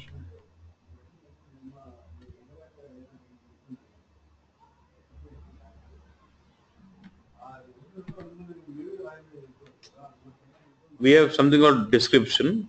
Are there many descriptions? Description, 1, 2, okay. Let me get in. For first description, this is actually from which table? Billing status table, right? So I'll say that as billing status. Billing status. I'll rename this.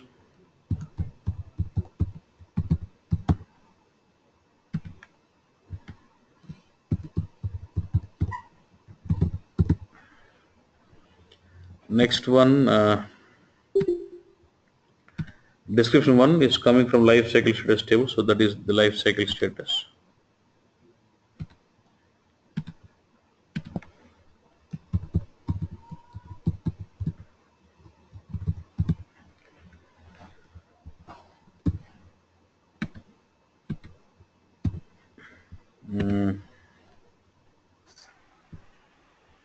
So at the report level, we see the labels.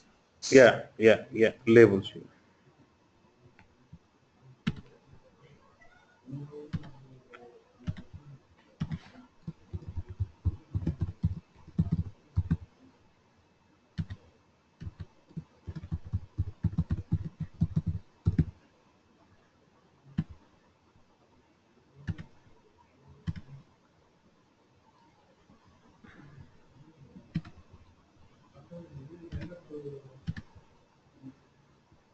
Description 3.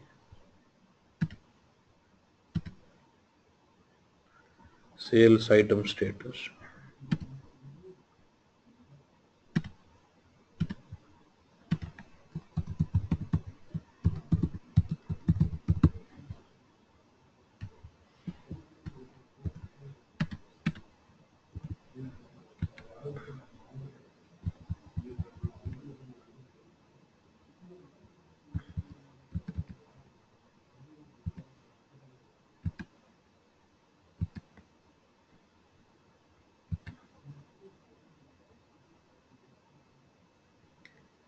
This is description 4 from constants.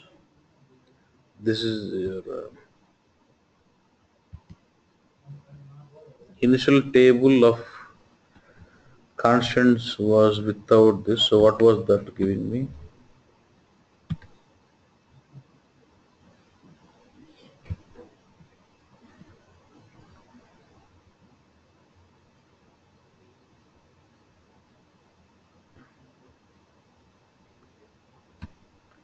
This is the one, and this is giving me product type. Yeah. Okay.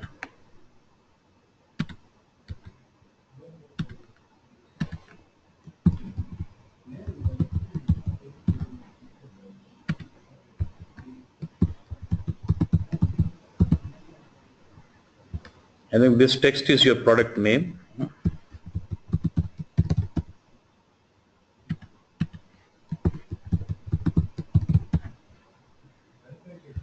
This will be changed date or something.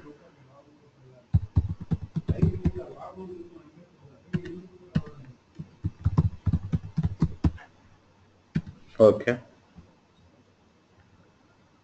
Fine. If required, you can change anything. And I'm not using any star join because I don't want to join any attribute views. Let's see the next case. In the semantics, in the columns list, you get to see all the columns here. You see all these columns.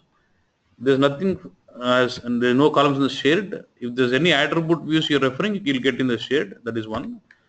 And one more thing, apart from the columns, what is being selected from the data foundation, you can create your own calculate columns, restrict columns. We'll see that later. So you can also have columns referred from attribute views also. Now I have all the columns listed out from the foundation. Now I've got this. Now I need to specify the type here, whether it's going to I told every column will have two types, whether one of city is an attribute or not. Drop down, say attribute or a measurable. I'll say this is an attribute. Instead of specifying one by one, I can say auto assign here. So it takes care of what, look at this now. When it's auto assign, it says measures cannot be identified. Please specify what is it? Central table or measure you have to specify on your own. So what I have to do is now, very important point. If I go to this data foundation, how many tables am I using here? Around I'm using something like 12 or 13 tables, right?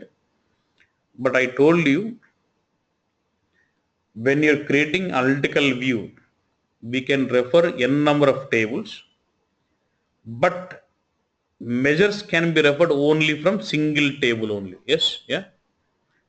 We cannot refer the facts or measures from multiple tables. In the analytical view, we can have only one. Now, can I say item level table is a table where I'm referring the measures from gross amount, net amount, tax amount, quantity? Is it single table? Yes. But if you had a scenario saying like this, say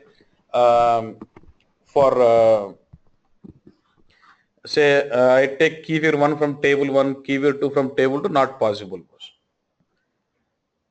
In case of analytical view, we can refer measures only from single table only. If you want to build a model where you want referring measures from multiple tables, it has to be a calculation view only. Yeah. Now what I'll do is, for this reason, when we using multiple tables, I need to specify a central entity table which is considered to be the fact tables. I can do it here. Now look at this. I have a properties window, right? If I select table, it shows me properties of table. If I select column, it shows me properties of the column. Same way, when I select this data foundation block, it shows me properties of this data foundation. Name is data foundation, label so and so. Okay. Now here it shows me list of all the tables what is been used. Now it is asking me to specify out of these tables which is going to be central entity table. Nothing but the table which is going to have measures in it. From it's nothing but it's going to be a table which is from where the measures have been referred from. Yeah, say what? One second. So drop down and I'll say sorry, which is the one item table. So like this, you can only refer measures only from one table only in analytical. Now I can say auto assign. System will assign this gross amount, net amount, tax amount, quantity as measures, and rest all is been assigned as dimensions. But I don't have anything, no, I don't have any columns in the shared because no attribute views has been used yet. This basic one, let's activate this. That's it. Now I'm not worried about any properties as of now. I'm just saying no hierarchies, no variables or no parameters. I'm just activating this view. Now when I activate this view, will it create some runtime objects in SysBig schema? Yes. Yeah. Let's see this. Let's go to SysBig schema. Okay.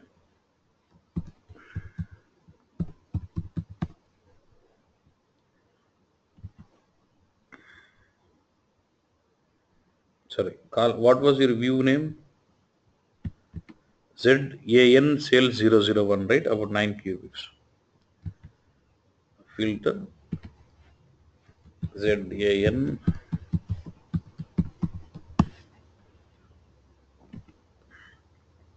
See 9 cubics PK. It automatically creates this column views for it. This is the OLAP catalog column views. This is the runtime objects created. Okay. Now I would like to do reporting on this view and see.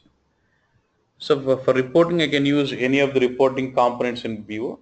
For now, I'm using OLAP analysis. Okay, Excel.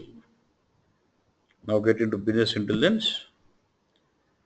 Analysis for Excel. I'm choosing this analysis for Excel. Because this does not need any universe. This can connect. If it is HANA is a backend, I can connect to views directly.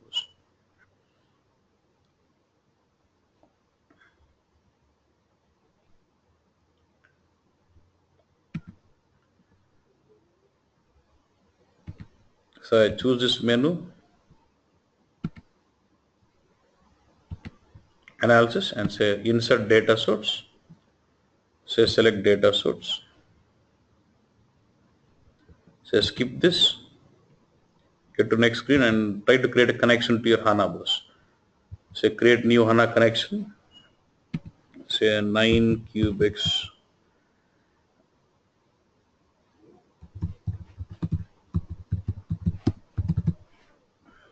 Now host name, server name would be SAP Cubics, and the port would be your port. Now say, if you see what is the instance here, 01, right? So I told you, you've got to give access engine port 8001. So I told you 80 is fixed and 01 will be your instance name. That is where, and say authentication basic is okay, create. Now just choose this connection and say next here. And I'm logging with HANA user here, not the BO user. Yeah.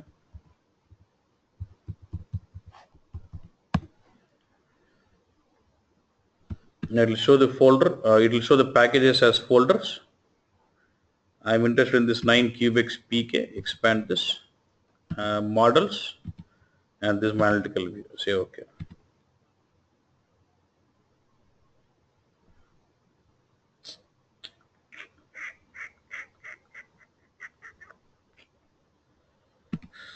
Sorry. There's already something written in the text cells. This analysis. I'll just take blank workbook, then data. So which is already connected, I can choose this connection directly. Yeah. Now I get gross amount, net amount, tax amount. Now I want to go with what? Say region wise. Then I want country. Sorry. Region. It's more like a pivot now, region, and I want country. I want to see about something like city wise.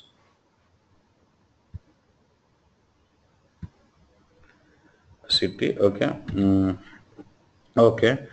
Let's say I'm interested only in some um, life cycle status orders where it has been completed. I can say life cycle status, filter members, filter by member. I just want to show only what is been what closed. Then automatic filter is applied. I can apply filtering like this. And I want to remove the sub results. Right click and say totals, hide. And even for country, I don't want those totals to be shown, hide. And this is it. This is how you can start doing reporting on this. Let's say I don't want all this. I want like to have the reporting done on uh, product. I'll say product category. I'll take it based on product category. I get this. So this is how I can start doing reporting on this. So did you understand about modeling now? What I was been doing? Any doubts? Sir, Yeah. sir, Vivo user and HANA user, both are different or same, sir? No, no. See, there are some BO tools which can be integrated directly to HANA without universe. Yeah. Say now your OLAP analysis for Excel. Yeah. This can be integrated directly without any universe straight away. This can be playing on HANA. Like Design Studio. Design Studio is again a reporting component, which is it's not exactly a BO component. It is a component which can be integrated with directly to HANA or as a component of BO or as a component of BW NetWeaver. So those are generalized tools now. So in those cases, I don't need any BO users. Okay, straight away I can use HANA users to log in to work on that. And I can use this analysis for Excel or Design Studio as if they are the front-end tools for my HANA database without BOE, without Business Objects Enterprise server. I can use these tools as if these are the tools for my HANA database, front-end tools of HANA database. Yeah. Right, sir. Actually, my question was related to the earlier discussion um, on the language join, the text join. So we have a scenario like we have created a text join attribute in HANA, and we are trying to reference it in HANA's BO. We have created a universe and we are creating a web report. Yeah. So how does system know whether it is a German user or the English user? That's what I At the told BO him. level. So that is what, if you're accessing through WebB and Universe, then we'll go with the concept called input. We'll filter this on the language, not the text join. What I'll do here, I'll say right click. I'll show you one. We'll create an input parameter IP underscore lang, something say day type or varchar say something 3. I'll go data foundation. Instead of going with the text join, I'll say I'll also create a filter on my language, not fixed values, input parameter IP lang. Okay. Now whatever the value now if I try to see the content of this view, I need to pass in a language value for this E. Now it will show me English database. Okay. There will be some table where I'm referring. Okay. What was the table I applied filter?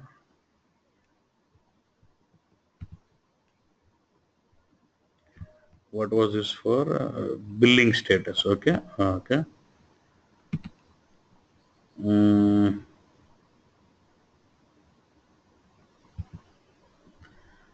It shows paid and initial, right? Let's try Yeah. to now. If I try to execute this, saying D, okay. You look at the billing status. It gives you, where is that billing?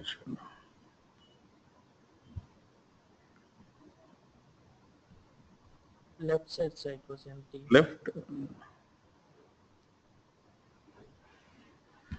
See, now it does not give because there's nothing in. I think there might be no German for that. If you go to constants, this is CF. It is D, right? Yeah, yeah. I know why it is happening because we also have text join. No, remove the text join. Make it as normal inner join. Since I'm applying filter on the language, I don't need text join. So again, normal join would be fine. If I give it as D, then I should see the filter applied on D, and you should see billing status as అన్నిటికీ effect అవుతున్నట్టు.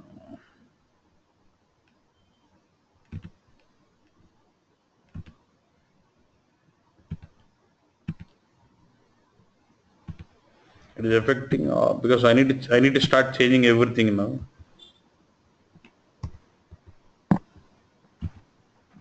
Earlier filter we have to remove, right, sir? Billing language. I've removed, no?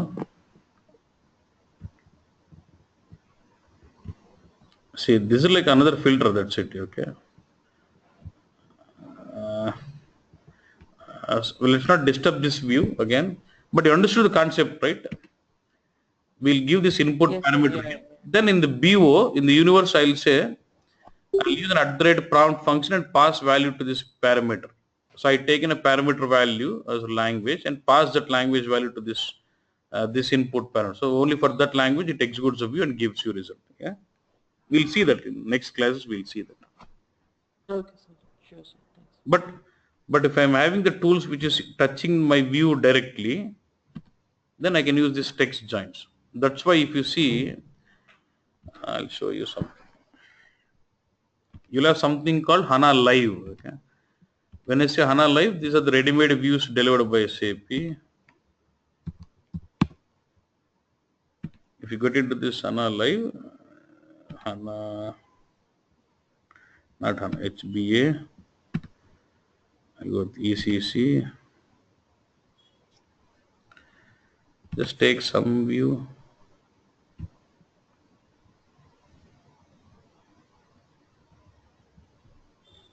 Even the standard one, they do that, variable with language, okay? So that anyone can sales contact something. Reporting को అయితే,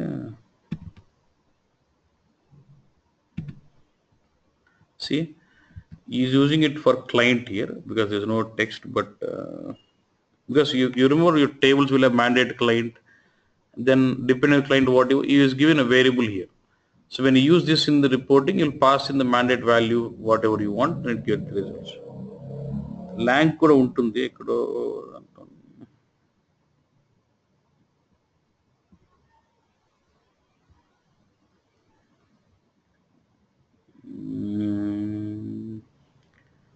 some text one.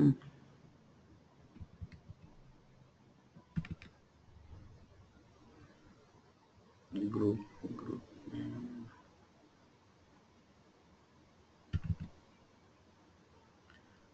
You'll see a lot. So you'll see that they use variable concept. Then we can make it dynamic. నీకు అక్కడే చూపించగలుగుతాను. What I'll do, I'll remove all those. Then instead of disturbing this view,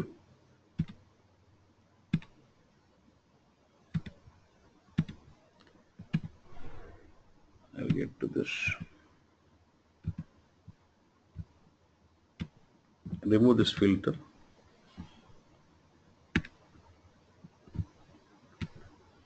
Make this as back to text join.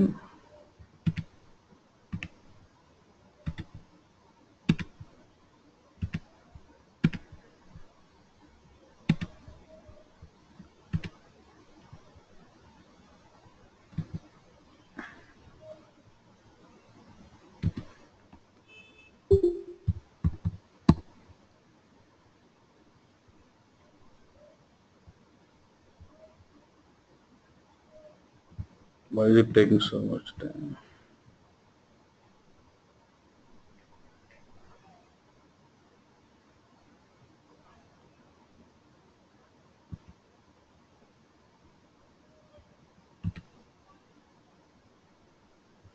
Activation is done. Just to show you that effect model, I'll just try to let me create a copy of this.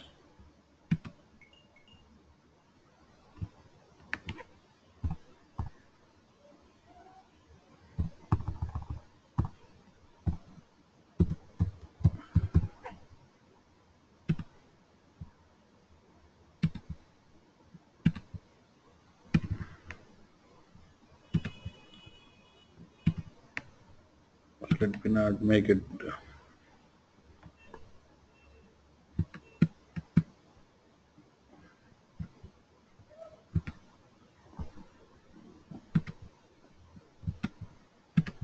Because if I need to do change to everyone, so instead of doing, I'm deleting all those so that I can just affect only one just for our reference. Because otherwise I'll have to sit and change all this.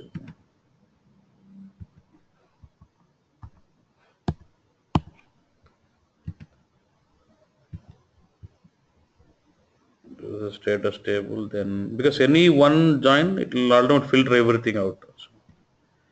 So now there's nothing. Now I'll create an input parameter.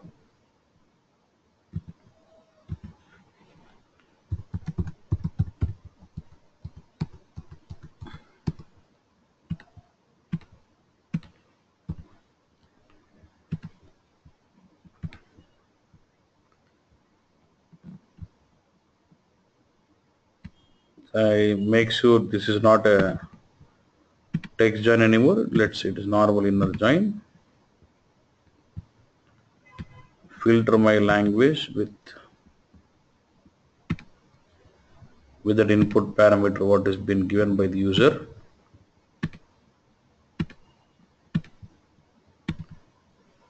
Okay. Is there any other table except billing status? Because if I have another table, that will start filtering them out because of the join. Now activate. Now let me continue. Let me say, you say D. You get to see billing status. Look at this initial basalt. Okay. That is a German description. If you give it as E, you'll get it as English initial and what is this? Initial and what? Paid. So now I've got to make it dynamic and I'm passing this value manually, right? Now when I use this into the BO universe, you will have to pass value. You should make sure you pass value to this input parameter. You will say select star from this view with placeholder IP_lang equal to @prompt function in, and whatever the way you want to fill that @prompt. So the value from the @prompt will pass into this parameter and then the way executes only for that language and gives you. Is it clear now? Yes, sir. Sir, one more thing is like BO is language specific, sir, like German book language belong to that. You could. You mean in BO? Yeah, it supports multiple language, no? Yes, yes. Okay. So based on the user language, login language basis, is it not possible to pass it dynamically? Yeah, you see, in the @prompt function, there will be a lot of, you can use some lot of system variables like BO user, or they might maintain some table where it says for this user, this is the language. Then from the BO user, you pick up that language from there and assign. It could be any logic you want. Yeah. See, Okay. I'm not worried on how the @prompt variable is filled with the language. Take care about a prompt, filling a language, and assign that prompt value to this input parameter. This will solve your language, whatever you want, you'll get that. Yeah. Right, sir, got it. Yeah, thank you, sir. Yeah. Any other doubts, boss? Sir, when Sir, we are I have talking one so much one. about BO, does No, it listen, refer to the listen. reporting tool? When the voice is breaking, sorry. What is it? What is it? I was saying when we are talking so much about BO, so does it refer to the reporting tool? Yeah, I reporting. mean, are we looking into the reporting tool Yeah. aspect? Yeah, reporting. Yes. Uh, Sir, Yeah. yeah. I have one question regarding this joining multiple times of the content. Same table using multiple Hello. times, yeah? Yeah, because we are trying to use the same table and trying to join multiple times by dragging it or Yeah, doing yeah. it. Alias table, yes. Instead of that, can't we do it with a single one and make it join to all the tables? If I do that, if the constants are different, I can do. But here the problem is for billing status also I have constant as I and P. For delivery status also I have constants like I and P. Then if I do that way, it will increase my combinations, which is wrong. So that means there are a kind of duplication variables which refers to the same kind of Yeah. text. So Exactly, that exactly. we are trying to drag multiple times. Exactly. Uh, can be achieved through script also, sir? Just wanted to understand. Will that be possible? Exactly, yeah. I told you, you can create three types of views, right? Attribute view, analytical view, calculation view, and within calculation view, you can implement scripting also. Yeah.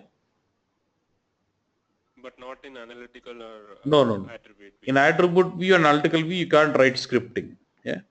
Only in calculation view, we have the option of writing scripting. Yeah. Oh, okay.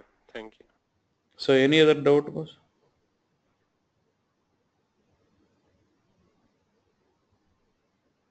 Okay. So I'm going to stop it here and let's have class tomorrow also. Let's have class tomorrow also, boss. Okay. Anyway, it's tomorrow is Sunday, right? Let's have class tomorrow also. Yeah. Same time, sir? Yeah, same time. Yeah. Okay.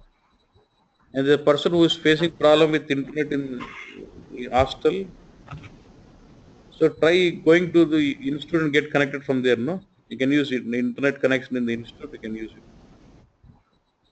Sir, someone Yeah. trying to ask you to unmute it. She or he wanted to ask few questions. Please keep on typing you. Okay. Yeah, I've unmuted. Now you can mute yourself or open up. Yeah. It is not, it's not possible, sir, tomorrow. Sir, I have some questions. Yeah.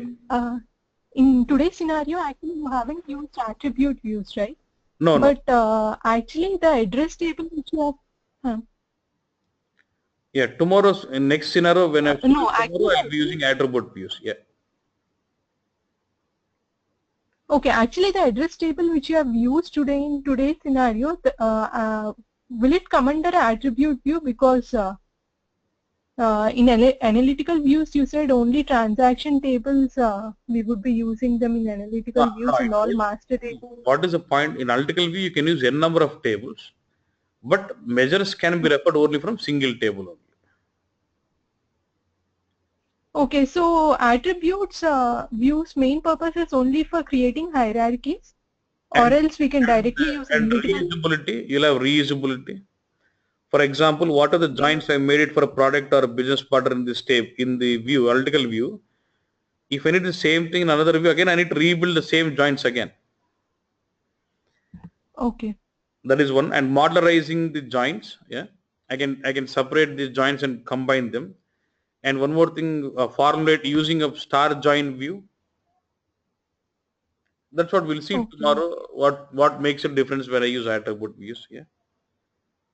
And then these cardinality and then the joining type, are they mandatory? I mean, Yeah. do we need to select the cardinality? Exactly. If you need to relate two tables, join is mandatory and cardinal is not important, but during the validation of the join, system will determine the cardinal data. You don't have to worry on that.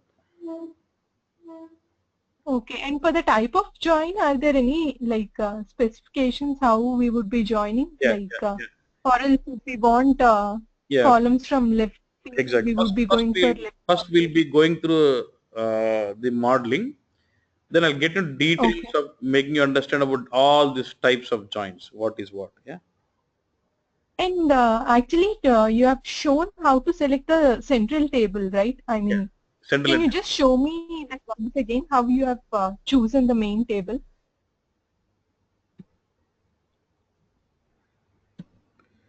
If you go to data foundation, yeah, make sure you select this node data foundation. Then in the properties window, you have this here, central entity. Look at this.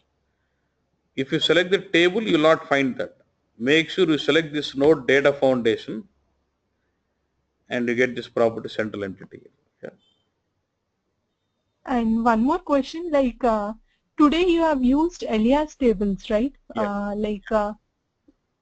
In one case you have filtered on delivery status and in another case on some other status. Yeah. But usually in real time we would be having different tables which carry all these status, Yeah. right? For Yeah. delivery Yeah. status Mostly, and all. yeah.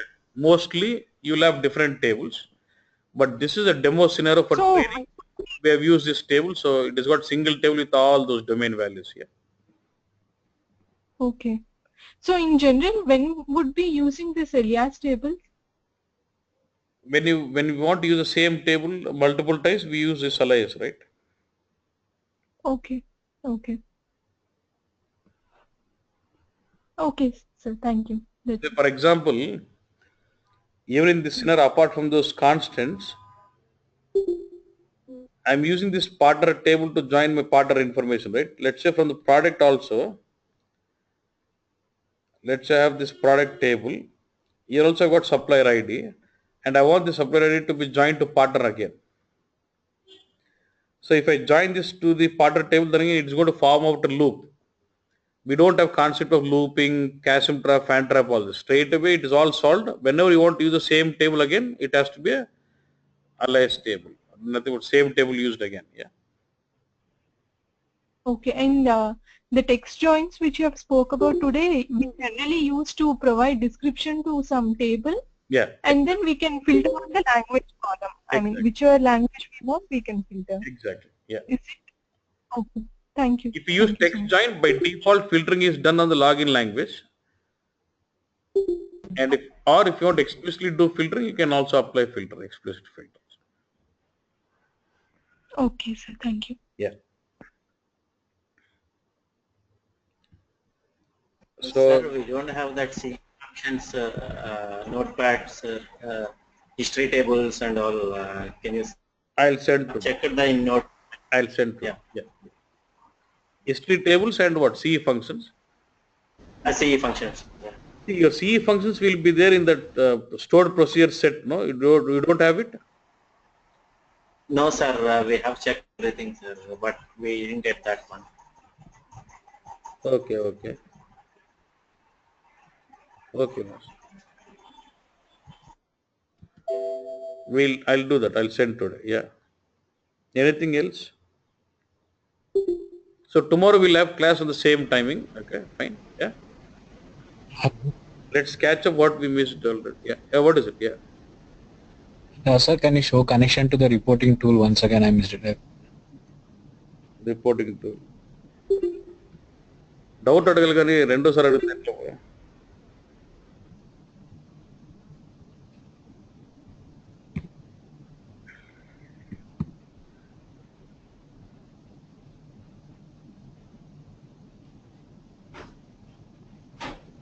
This is it.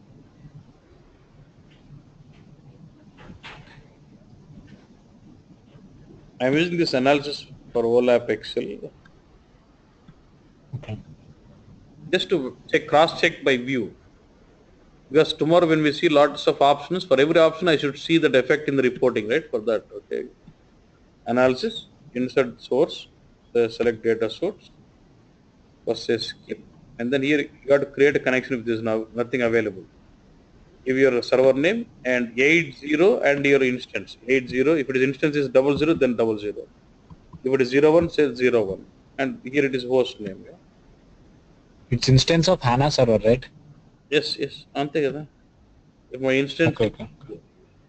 I showed you here instance is what? 01. So the port what you get connected is will be 8001. So once you select this connection, it will ask you for the user login for HANA. This is not a BO, this is HANA login. Password is fine. Okay, fine, sir. I understood. Okay. This is the latest version for analysis Excel where it asks you for HTTP connection. For the old one, it asks you for the ODBC connection. That's it. Yeah. Sir, in real time, all the reporting tools will be prefixed connections also there, right? So no need to connection like this. Yeah. Because you'll already see this is for use. When you say insert data source, it's automatic. But say I create a connection, right? You'll not create connection every time. If I don't Yes. create connection now, you'll ask me how did you get that? So for that reason, I created one connection for your batch and then I'm using that. Otherwise, once you have the connection to HANA, I can access any number of views. Okay. Okay. That is one. Yeah. That is it. Tomorrow we'll meet up again for a continuation of this. Okay. Thanks. Yeah.